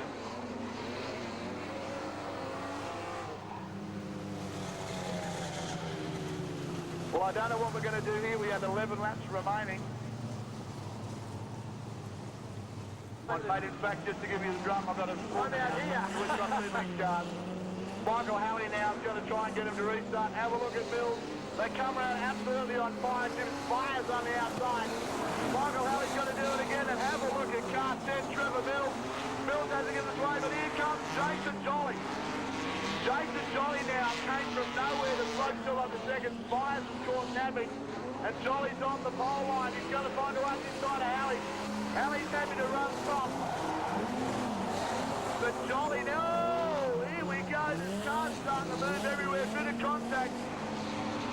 Halley had a moment mid-corner, and that's let Jason Jolly get away with it. And the funny thing to see is Jason Jolly, this is one of the few he's actually led here this weekend. Consistent point scoring has helped him. He's found himself well up into the points. In fact, at the end of this, Jason Jolly was in 11th place. If he wins this heat, it's going to bump him right up through the top 10. But Jolly now out in front. We go back to Michael Halley, Mills and Jim Fires on the outside. And Trevor Beck. How hard can they run these cars? Oh, I don't think they can run them much harder. Where's Speedman as we see Spires putting all the pressure on Mills? Look at Sullivan there getting a helping hand from Troy Riddle. Car 63. Riddle putting all the pressure on Sullivan at the moment as they go around through turn 2, but Spires still trying to find a way past Mills. Look at Halley now in the back of that Falcon starting to bounce around, but Jolly doing it nice and easy out in front at the moment. As we see Halley through there, there goes Mills, throws it sideways into one. Spires thought he lost it, but that's just the way Mills goes through there. Look at Sullivan now on the inside of Spires, that goes through to take fourth. Puts Spires up high on the high line, he doesn't like it up there. Sullivan goes up to fourth. Bill now is going to put Sullivan under fire. Put Spires under fire, sorry. As they go through 2, Spires looks to come back at Sullivan. And I tell you what, where's Seaman? Jolly's doing it easy out in front. Sullivan's the mover. 9th place so far in the points. He wants to get on the top 5. Have a look at him and Mills. Mills is the charger. He's thrown this thing in from 50 to 100 feet away. Back in the car into the corners. He's a rally driver, not a speedway driver. But out in front with 4 laps remaining this time is Jason Jolly. Michael Halley trying to find and finally has found the fall for the Falcon. The battle between Sullivan and Mills. Mills on the high line, Sullivan on the low line, and who's going to be the checkered flag? The first there, at least we won't know. Mills has got the car set up really well. Spires is giving Sullivan the biggest hurry-up you've ever seen. I tell you what, Spires is landing so much on Sullivan, he's probably going to give him the bill for the repainting of the car after the event. But great to see these guys race beside George Riddle now into the frame. He's up on the inside of Spires. Have a look at these guys side by side. 2 laps remaining. The Holden Precision driving team. This is what these guys look like. Oh, Sullivan and Mills are still battling for third. This is a great race. And Michael Halley now pulling in Jason Jolly. 1 lap remaining. Halley needs a win. Jolly doesn't need the points, but he wants to win anyway. And Jolly now gets the bow to the ground. The John Chan entry, the current Australian champion, will take the heat win. second place to Michael Halley. Sullivan finally comes in third. Teammates, the two Ford Wreckers are Reckless sponsored cars. I know Mick Rosa and Debbie Rosa will be sitting on the hill going, well, this is good enough for these guys. Looking forward to the two teammates running off against each other. Darren White, another Caboolture car, coming out after that again. So Caboolture really starting to fill some holes here for the top 20 cars in Australia. They'll get a start this time. Truan down on the pole line. And Halley up on the outside. Watch the white line, they'll hit it. Halley gets the better start. Truan's going to drop in behind him. This track a little bit different. We've got an orange light. We weren't happy with that.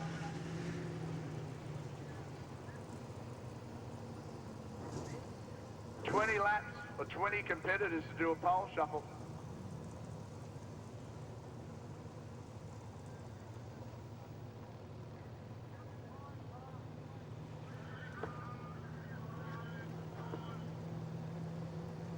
In suspenders, well then you've also got me in suspense.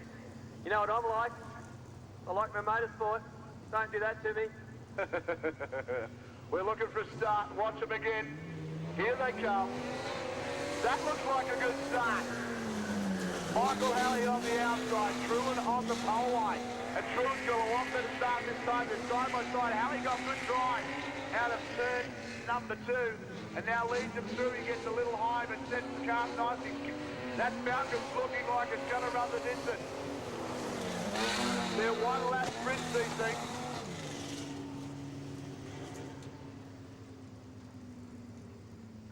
So Halley goes through. Glenn Truan peels off. And it looks like we're going to run it a la the sprinters. The strongest and the best survive. Truan comes down to the pole line. Or does the challenger go to the pole line? It looks like that's what's going to happen. Yeah, usually in the pole shuffle, where's the higher place? Darren White in the Crisco Food Hampers car up against Michael Halley in the Halley Concreting XF Falcon, another XF Falcon, in fact an XE versus XF. The two Caboolture cars, here we go again, Halley. They hit the line together. Darren White, Michael Halley.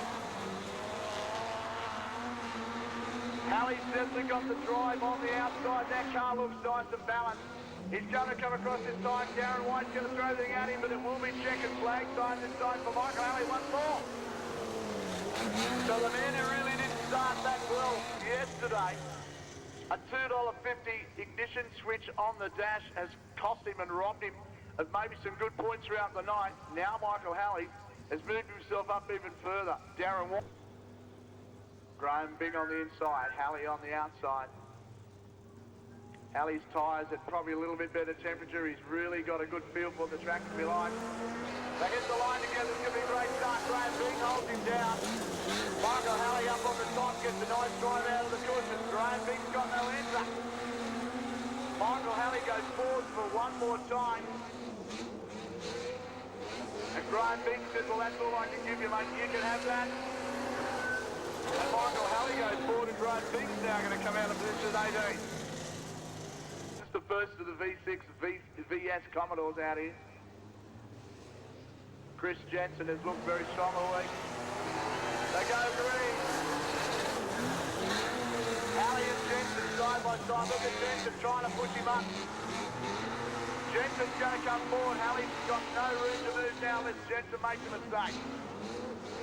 Halley's not over yet. Have a look at this. They're going to be side by side. Halley's still going to go to Jensen. And Michael Halley comes out at 17. And now Raymond comes out to do battle. Strap yourselves in, come along for the ride, guys, because we're getting set for the real deal. Raymond comes hard up. He's going to show him a clean set heels. Raymond. But on the outside, that seems to be where the drive is. And Raymond's got 2 more turns to make an impression. I don't think he's going to. Jensen gets high. Raymond comes onto him. This is going to be close. Jensen takes it again. And Raymond comes out at 16. And it just keeps getting better and better. Back to you, Wes. Darren Cockrell now comes down onto the pole line. They come up to David Dutch. He's trying to push him up higher into the loop. We'll watch until they let it go. Cockrell now. He has got the better start. Jensen's going to come back on the inside. This is going to be a very close finish. Cockrell now, not knowing the track that they're in. Jensen's going to have good drives. They're going to come in side by side. Have a look at this. Jensen's on away. Cockrell takes the win. Chris Jensen will start out at 15. Possible driver throughout the heat. And now he has his opportunity to show exactly why he deserves to be further up this field, where luck had no part in what he had earlier on this evening. Well, that was, I don't think Darren Pottage had any idea what was going to go on. In fact, Cockrell went straight around the outside unchallenged. I think he was looking for the orange light.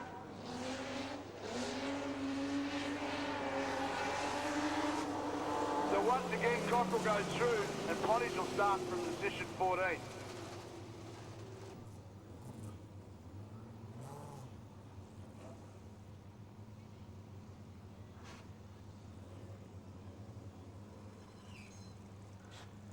Mark Pagel, that would be.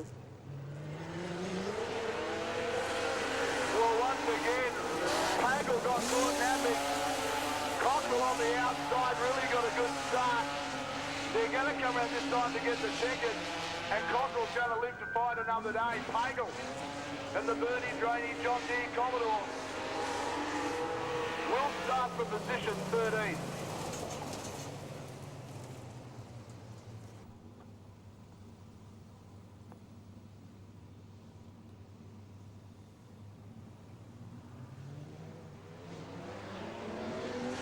Oh, well, Sullivan tried to start. We've gone orange. I thought Sullivan would be one that really was going to challenge, and I wasn't too far wrong, David. What do you think?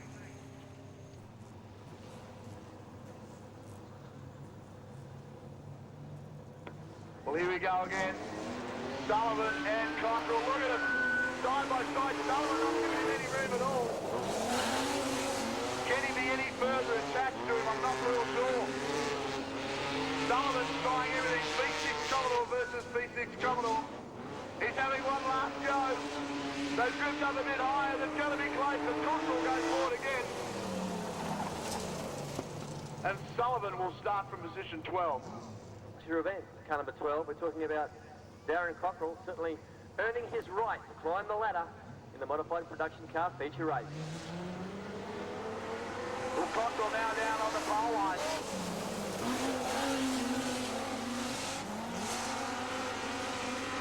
And Cockrell's won that battle as well. Cockrell's going to come through. This is Wayne, Neil Watson beside him. Neil Watson will start from position 11. This could be just the one. It's going to be certainly a challenge for him anyway. Walling on the pole line. I didn't think they'd let that go.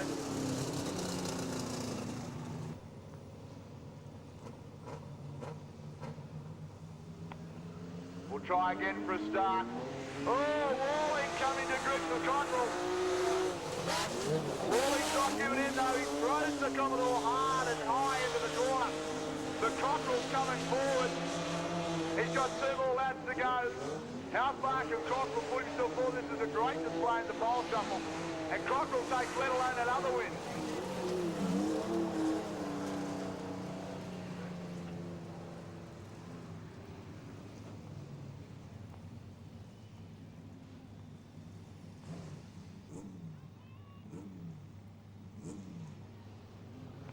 Here we go again, Cockrell down on the low, Wilson on the outside. Cockrell got the better start again, Wilson was caught napping, they've gone orange.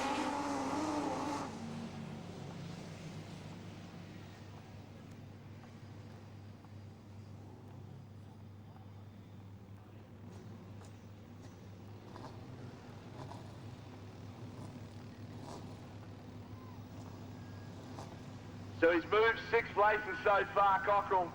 Okay, so I would assume that Jason Jolly will be the next one out.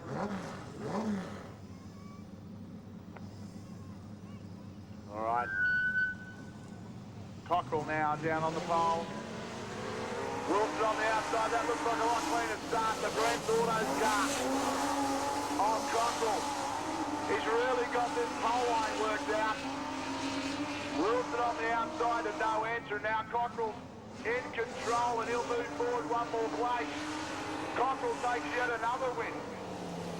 Anthony Wilson will start from 9. The leader sprint cars, what a modified productions, your choice, 1 or the 2. Jason Jolly inside groove right now. Let's see what happens. Back all right, have a look at this. Jolly's down on the pole line. Cockrell's on the outside. So Jolly had lane choice. And Jason Jolly's got a bit of a job out of him. He tries to turn Cockrell around. They go hard into turn number 3 and 4. Look at Jolly. As he tries to push his way through, he's not going to do it. Cockrell hangs on. How close was that? It's about as close as you're going to get. Jason Jolly will start from position 8.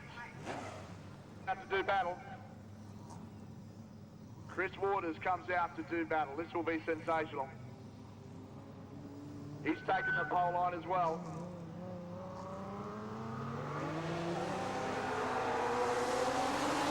Cockrell and Waters have a look at this. Oh, here we go. Oh no! As the reign of Cockrell just drops himself, he's not going to give it in. Chris Waters knows he's there. Have a look at Cockrell. He's not going to get it. Here we go. This is going to be so close. Is Cockrell? No! But Chris Waters breaks Cockrell's stranglehold on the pole shuffle.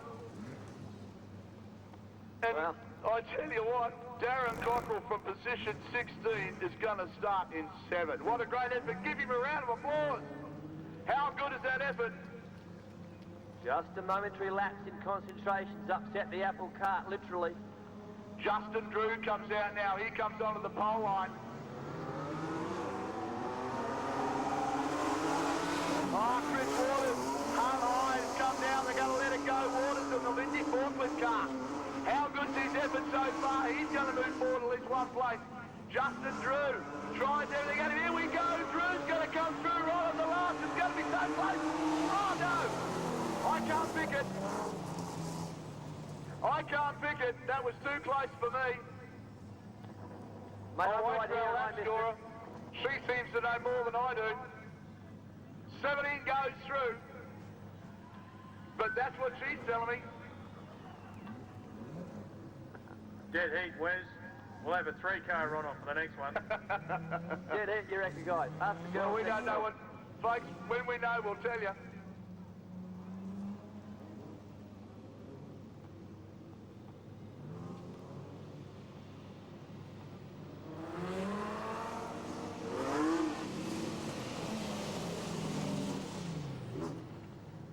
We've just had it confirmed. 17 will take it.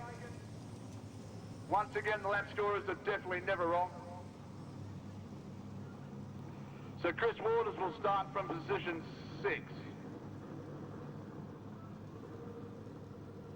So now Justin Drew takes on Peter Lack in the second of the 2 cars, the 5-5 car. He really wanted to run the 05 car, but fate has played its hand in that.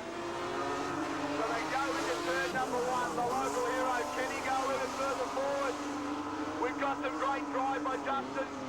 This is going to be close as they come down. Lack's turned in. Justin's not giving it in. This is going to be close. I think he's going to go through though. And Peter Lack goes through one more time. Justin Drew will start out of position 5. Also sponsored by Corvette Queensland. And Todd Doyle knows no other way but hard and fast. Peter Lack, you are in for a battle. Well, they go to turn number 1 and Todd Doyle was caught napping. Lack got some good drive out of that corner and Lack's going to go further forward again. Peter Lack now turns into the bottom corner. Doyle throws everything at him, but Peter Lack will go forward one more time.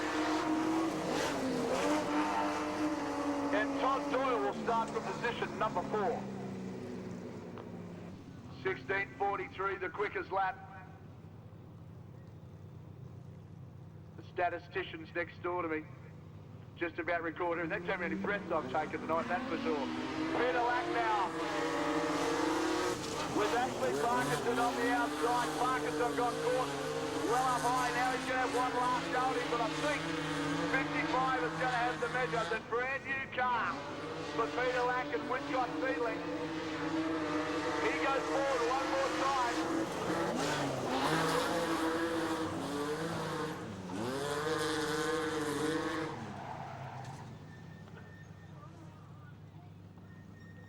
So now Ashley Parkinson will start from position number 3. One more.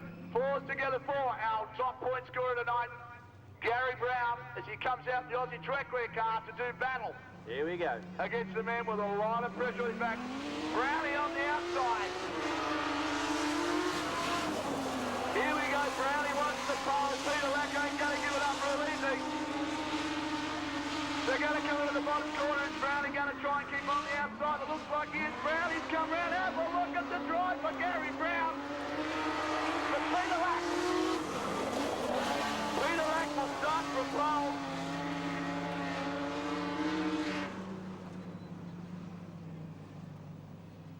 Peter Lack will start from pole. Good effort. Absolutely fantastic. Put your hands together for him. That probably isn't the car he'd want to run the feature in. He's been so happy with the other car all night, but fate played its hand as he turned a bearing in the engine in the last heat. And he goes round now. This will be our pole sitter, a man with so much pressure on him tonight. David, what a fantastic effort. Biggest night of the year, and it's about to unfold before our eyes, mate.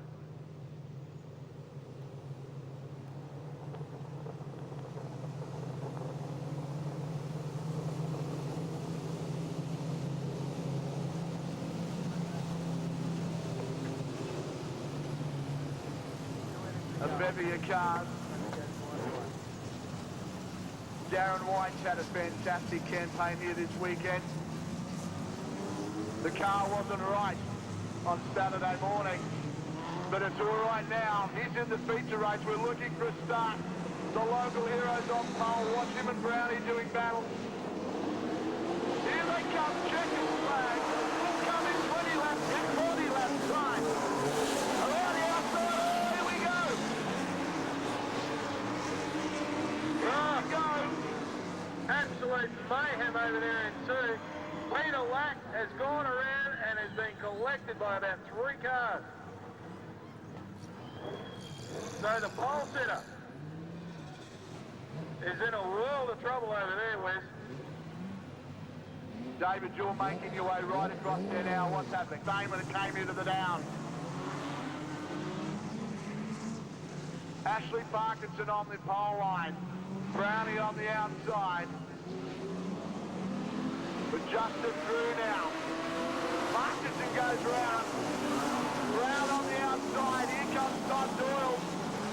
But Parkinson holds on a second. Doyle now drives himself up to the third.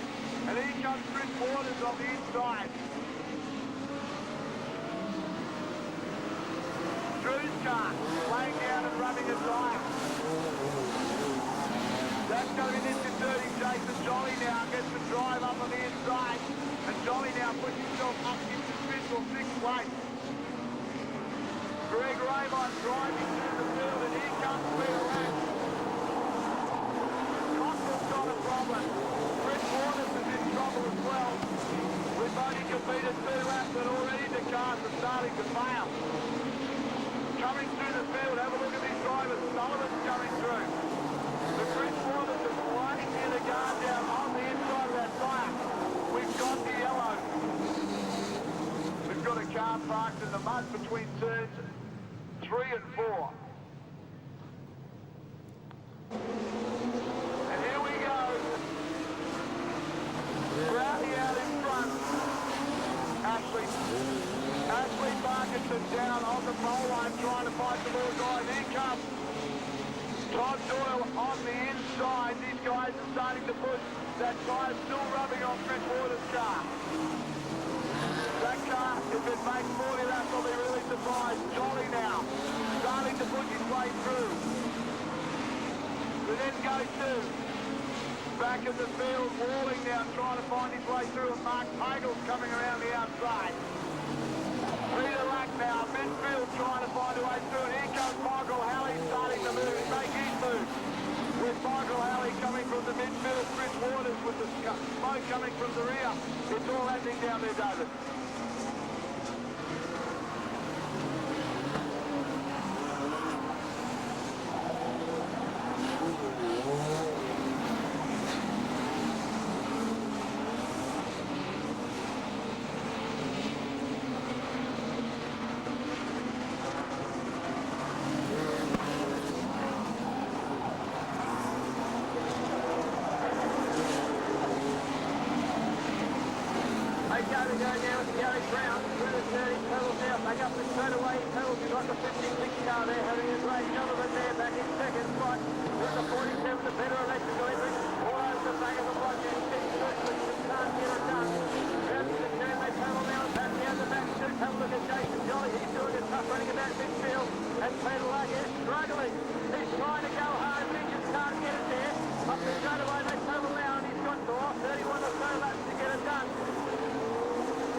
And I think Peter Lack's night's run, he may have a flat left front. We'll get that checked. Start, they're going to come round straight away and go. Brownlee leads them away. Doyle now. Irwin, Justin through on the third line. Here comes Jason Jolly. Wilson's behind him. We've got Cottrell now coming as well, and Michael Halley's found himself in the top 10. Michael Halley, a man who really nearly didn't even qualify for the feature, is now in the top 10, and that Falcon's looking very, very strong. Brown out in front. Second place is Todd Doyle, and he's having a look on the inside. Doyle's trying to find a way around. Here comes Jason Jolly. Wilson, the Pancake Factory car, is on the fly as well. Jolly now down on the low line, trying to find a way inside the car of Justin Drew. Drew's car now starting to smoke as well. To really start to turn these tyres on a very bitumenized piece of clay. We've got 26 laps to go. Todd Doyle is all over the back of Gary Brown. The two local Queenslanders doing so well. They know each other well. They race against each other every other week. And these guys know what one of them's going to be like. Here comes Peter Lack through the crowd. The Woodcock Fiddling's car is really starting to push. But laps may run out for him. Brown now left, leaves the slide. Old Doyle trying to find a way on the inside. They're all starting to come off the pole line. It's interesting to watch Peter Lack trying to find his way through this field, David. Well, have a look at these guys. They really are starting to push. Michael Halley is now up into position 7. And it's starting to come forward. Brownlee is on the defensive, and it's all really pushing away. This is an unbelievable race. Brown out front. Todd Doyle followed by Justin Drew for Victoria. Wilson, then Michael Halley, and Michael Halley is now finding himself battling for fifth place with Jason Jolly. Michael Halley is by far the man who really shouldn't even be in the feature. He's done a great job to get it here. He was so unlucky on Saturday. Now comes Sunday night, he's battling for one of the top 5 positions. We've got 21 laps to go. We are now at half race distance. Can Gary Brown, the Aussie track where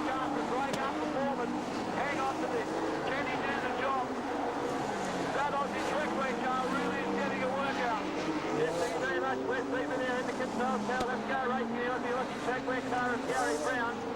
Sorry, mate, that's why battery and this thing's going flat. I can just see you through the headset. Know whether you got that or not, but that's what's happening to me down here. We're going to go racing now on the Aussie Trackway car of Gary Brown. With a better electrical car point around with him. Let's give a chase back through the pack and see where Peter Lack is. Oh dear, I don't want to look. Okay, battery turns. Look at this, David, down on the pole line. How unlucky can he be? He's stood through. Oh, have a look at the slow start there, Peter Lack. Michael mapping. And Peter Lack made his way through. Out in front, Gary Brown now leads. He has 19 laps between him and the Australian Championship. This is going to be one hell of a race. The Slagar Performance Car. Out in front, the Aussie Trackway car, number 2 of that on Gary Brown, leads them away. Scott Doyle in second place. A car moving forward, of course, is Pagel as Earl comes down now into turn number 4. And the John Deere car on Pagel is starting to make it through. A feature specialist is Pagel.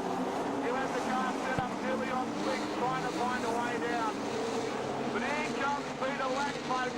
His race isn't over. He's battling for 6th place now. It's without Peter Lack on the pole line, trying to find a way out the inside of Darren White. And Darren White has come forward as well. The local Caboolture driver. But have a look at the drive here. These drivers are coming through. 16 laps remaining. This is incredible. Only 16 laps for Gary Brown to hold on. Okay, let's pick it up now with 16 laps to go. We've still got Gary Brown up the front, pointing end of the field. We've got the 7 cars on the road with him down the back stretch. They travel. Young Drew out of Victoria, out of Geelong, Victoria. Up the straightaway they travel now. We've got the John Deere car. Current, the reigning Australian champion. He's not going to give it up without a fight. Jason Jolly and Peter Lack working very, very dangerously. Midfield and Michael Halley has put it around again in the same spot. Halley's around again in the same spot. Sitting back there patiently waiting as well. But we look like we're going to go to green very shortly. Brown's going to get a chance to lead them away. 14 laps this is going to be. And here they all come.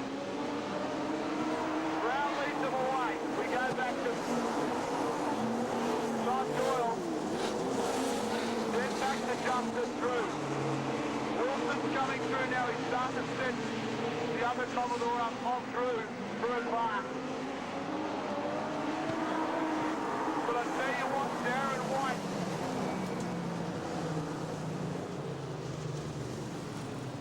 Well, we're going to come. Oh, I tell you, mate, just for that you can have a job at Queensland Raceway. That was pretty quick. I don't like the look of this. Gary Brown. The car has stopped. I don't like the look of this at all. Racer up. He was looking over his left shoulder. He was looking towards the back of the car. But here we go again. Brown's going to lead him away. Doyle behind him. Then we go back to Justin Drew. And Peter Lack's coming. Out in front now. Gary Brown leads with 14 laps to go. Todd Doyle behind him with 3 wide down the back. Here comes Jason Jolly, the reigning Australian champion. He's in this for the fight. Jolly now puts himself up into 5th and 6th place. With Peter Lack starting to come forward for Jolly's right now on the pole line. He's come from nowhere, Jason Jolly. He's down to 4th place, but Peter Lack is up at the 5th. But Gary Brown out in front is really trying to do everything front. They are really starting to push. Darren White, the local Caboolture driver, right in the thick of this as well. But Jolly's got a problem. He's got everybody coming out. And inside in comes Drew. To Justin Drew having another go back along the outside now. Peter Lack. Peter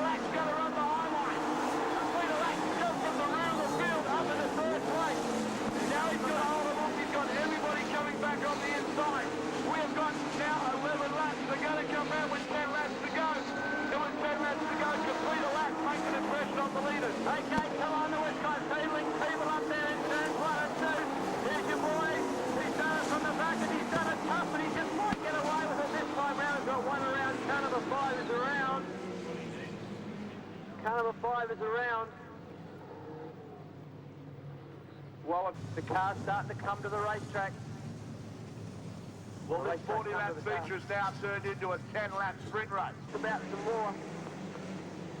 It would be if we could be. And the highs and the lows. Here we go, Brown out in front. Brown now has both Rod Doyle and Peter Lack out after him. Here comes Jason Jolly as well. He's racing and run. We've got 10 laps remaining. They're going to come around to get 9. And here comes Peter Lack. Have a look at the car on the low line. It's really starting to start about into the slick track. Up high. Gary Brown. Oh, we've lost the wheel. We've lost the wheel, and in fact, that is the car at Pagel. So Pagel's lost an outside rear.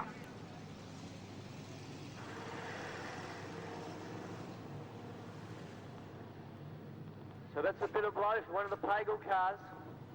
Brownie's got to contend with. Rampaging. Todd Doyle behind him, and of course, Peter Lack. But don't discount Jason Jolly. This car 55, Peter Lack, drops down on the pole line. On the outside is Wilson too. In the pancake car. They've now got 9 laps on come up. This time it's going to be 8. And Jason Jolly's now starting to come on. Jolly's now on the pole line. He's fighting the drift down low.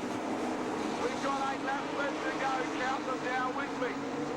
Brownie now. He's driving defensively. He can't afford to make a mistake. Here comes Peter Lack. Having a look ever so slightly on the low side here at Todd Doyle.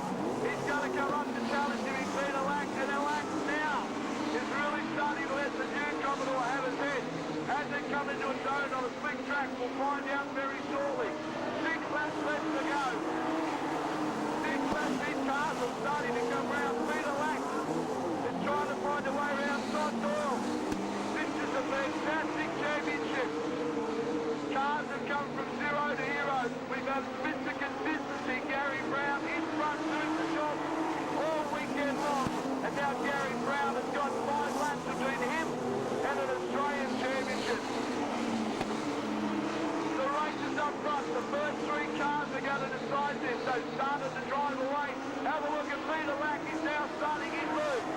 We've got 4 laps left to run. Peter Lack is now down on the inside. Todd Doyle up on the high side. Peter Lack is as close as he's ever been. Doyle knows he's there. He's banging away at the door. Gary Brown now on the high side. The car's starting to hurt. He's hearing seat. He's got 3 laps left to go. And here comes Peter Lack. He's down on the inside for so long. Him and Todd Doyle. And Peter Lack now in the second place. Can he catch him? We have got 2 laps left to go. Gary Brown's riding the push up high against the wall.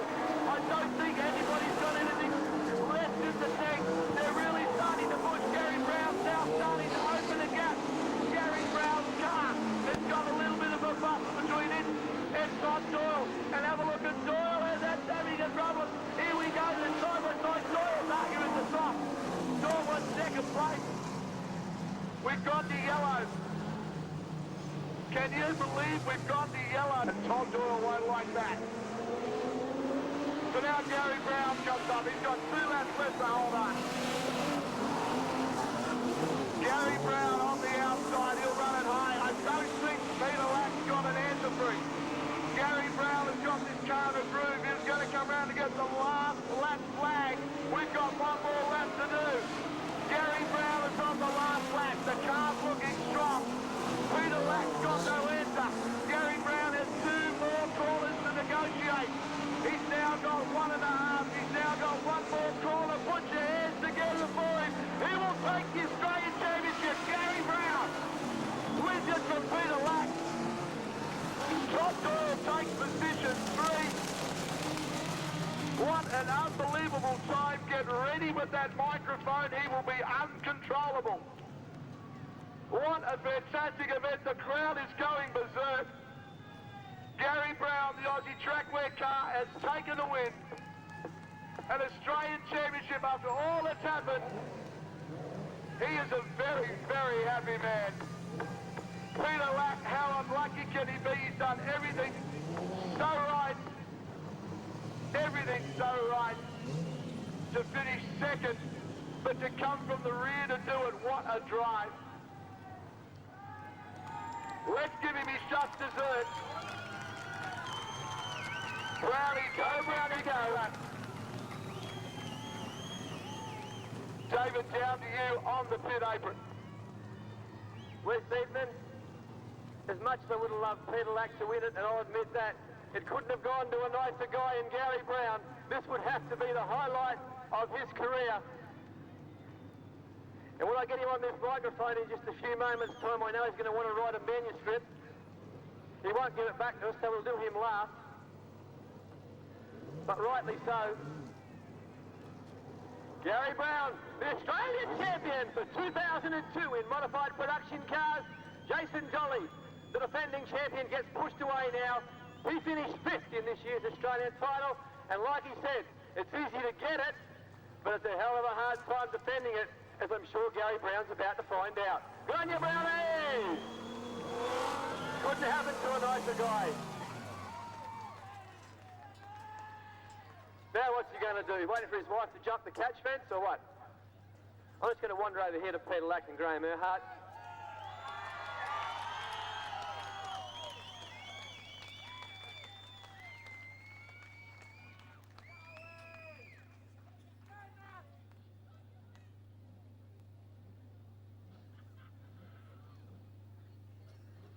Well, there's two very, very happy pit crew going over to meet him. You wait till you see the bear hug these guys are going to get Gary Brown. That was a great drive, a great spectacle it's been. These guys have done some great work, I can tell you. Well, I just went over there to shake Peter Lack's hand. Graham Earhart's over there with him. His wife Michelle's there. I won't tell you or tell the crowd what he told me he did, but he realised what he did and the fairy tale ending. But never mind. He did happen to finish 2nd, and that's a pretty good effort. Come over here, Gary Brown. Brownie, I tell you, dance. Gary, here's your opportunity, mate. There's an open mic coming towards you.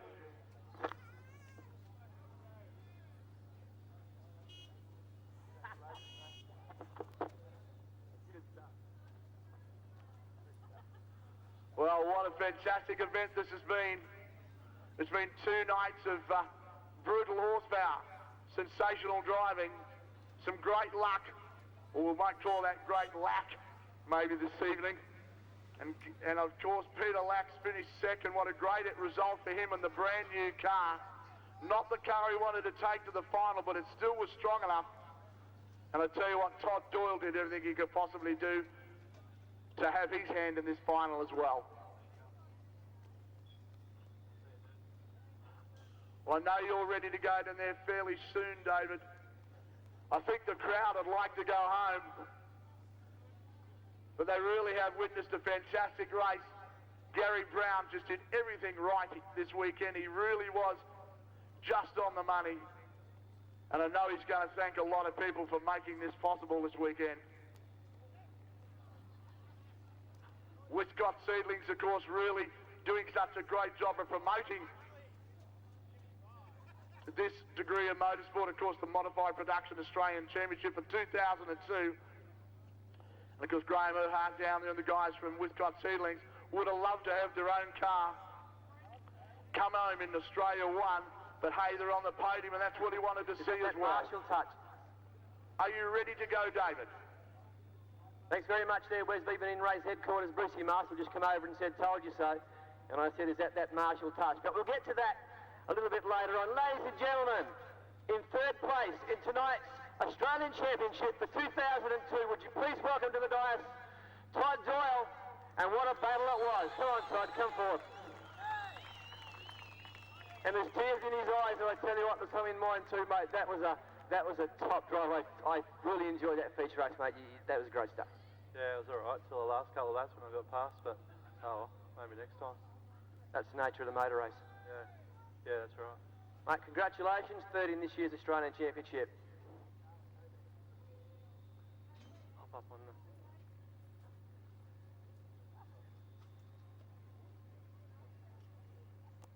Okay, in 2nd place in this year's Australian Championship, he's the local lad. Peter, congratulations. It was a top drive. I was sort of hoping you'd get there and you give us a bit of a flutter there in the early stages. Now, don't quote to the fans what you told me about 5 minutes ago, but what went wrong? Just pressure, mate. Just got to me, you know, local crowd. I made a big mistake twice, you know, but pulled myself together and pulled through. So, just like to thank Graham and Wendy Earhart. You know, Wendy's overseas. She's on phone contact all the time. Had to go out Toowoomba pit crew. Unbelievable, you know. We've got Seedlings, Toowoomba Holden. You know, look, there's too many people to thank, you know, but you know who you are. Thank you. Ladies and gentlemen, second in this year's Australian Modified Production Car Championship. He's the local lad, and he goes by the name of Peter Lack. Now, how much time have we got, Joe? How much tape have you got left up there?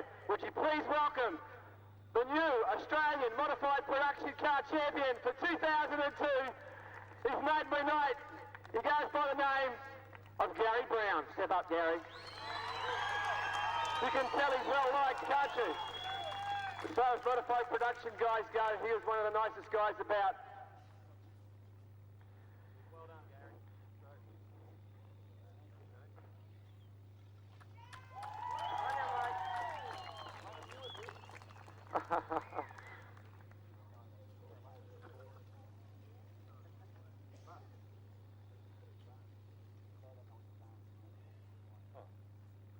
Gary, congratulations on a great race.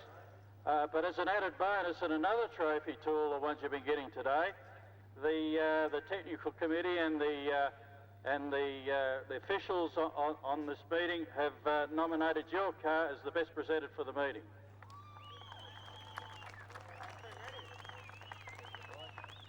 Geez, how much time have we got now? Gary, when I walked over to you before, you said to me, well, I guess I had to win a feature race sometime this year, and what better one to win? Yeah, I must say, you can't complain about that. Excuse the voice, it's a bit scratchy. I won't bore you too long, I'm a bit lost for words. I don't know what to say, honestly.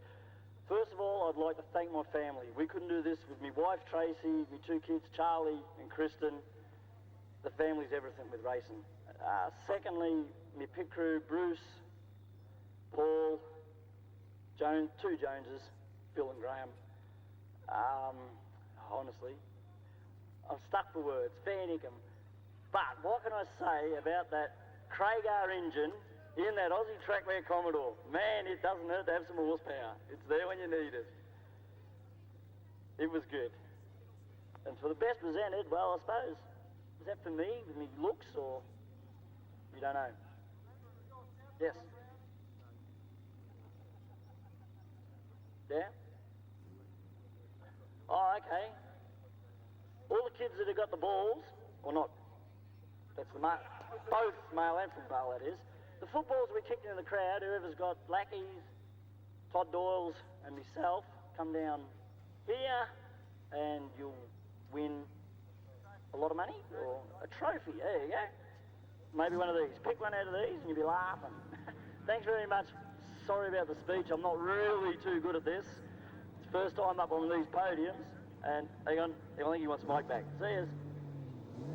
Well, we did try to get him to say a few more words and get the kids down here, but he's just lost the words. Would you please give a big round of applause for Gary Brown? He also got the best presented car here this evening, and a job well done. So kids, bring those footballs down here right now. If you've got Peter Lack, Todd Doyle's or Gary Brown's name on that, you have won yourself a prize. And we've also got Anthony Wilson here too. Anthony gets fourth place in tonight's Production Car Championship. Where's Anthony? Anthony Wilson, congratulations, fourth in this year's Australian title.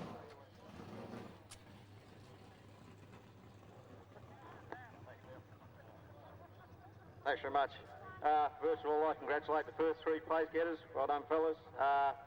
Big thanks to my sponsors, helped me get all the way from Ballarat. That's Thrifty Car Rental, Pancake Kitchen in Ballarat, Coach Catering in Ballarat, all my crew, Dad, all the boys helped out for the weekend, Jeff and Craig and Chris and anyone I forgot, I'm really sorry, but thanks to Damien Smith, who puts on a fantastic car for me, and also congratulations to Neil Watson.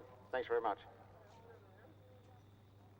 Well, ladies and gentlemen, that concludes this weekend's Easter weekend of two great Australian titles. We certainly hope you enjoyed what you came to see. We certainly enjoyed presenting it to you. And Wes Beedman, if you've still got your ears on, mate. What a great way to win a great weekend of racing. Thank you very much to you and your staff from Queensland Raceway. David, it's been our pleasure to come up here and witness a great win. Gary Brown, a very deserved winner. Folks, we've really enjoyed being here this weekend. We hope you all have a very safe and pleasant rest of Easter. Please drive well and drive safely home.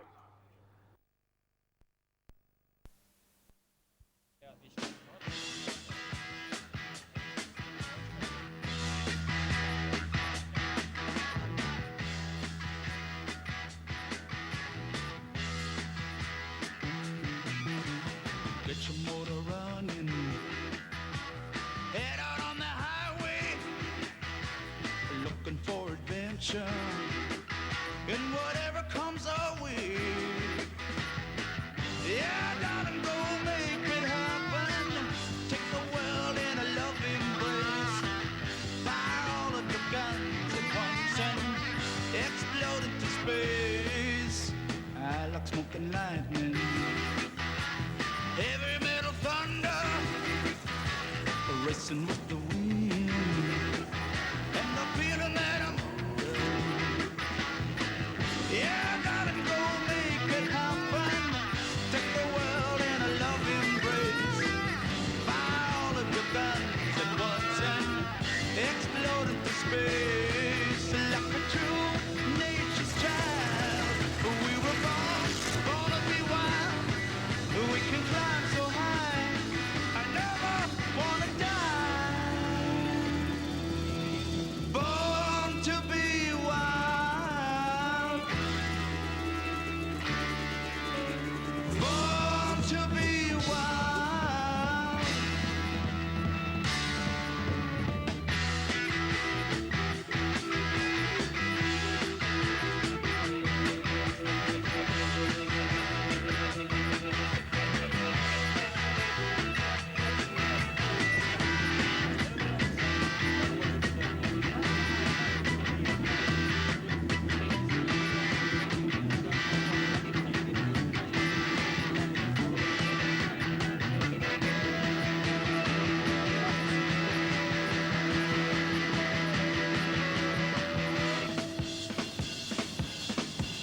Get your motor running, head out on the highway, looking for adventure, and whatever comes our way. Yeah, darling, go make it happen. Take the world in a loving embrace. Fire all of your guns at once and explode into space. Like the true nature's child, we were born to be wild. We can climb so high, I never wanna die.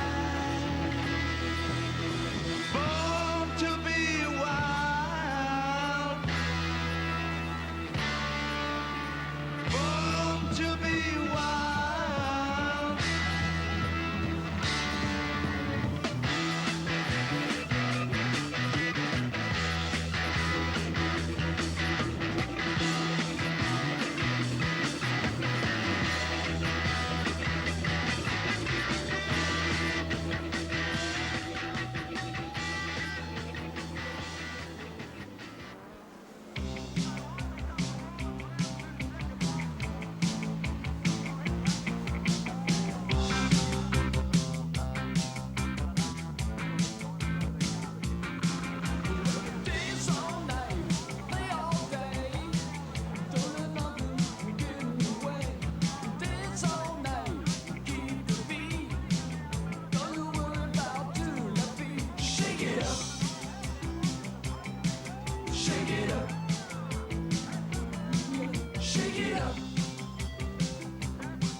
Shake it up.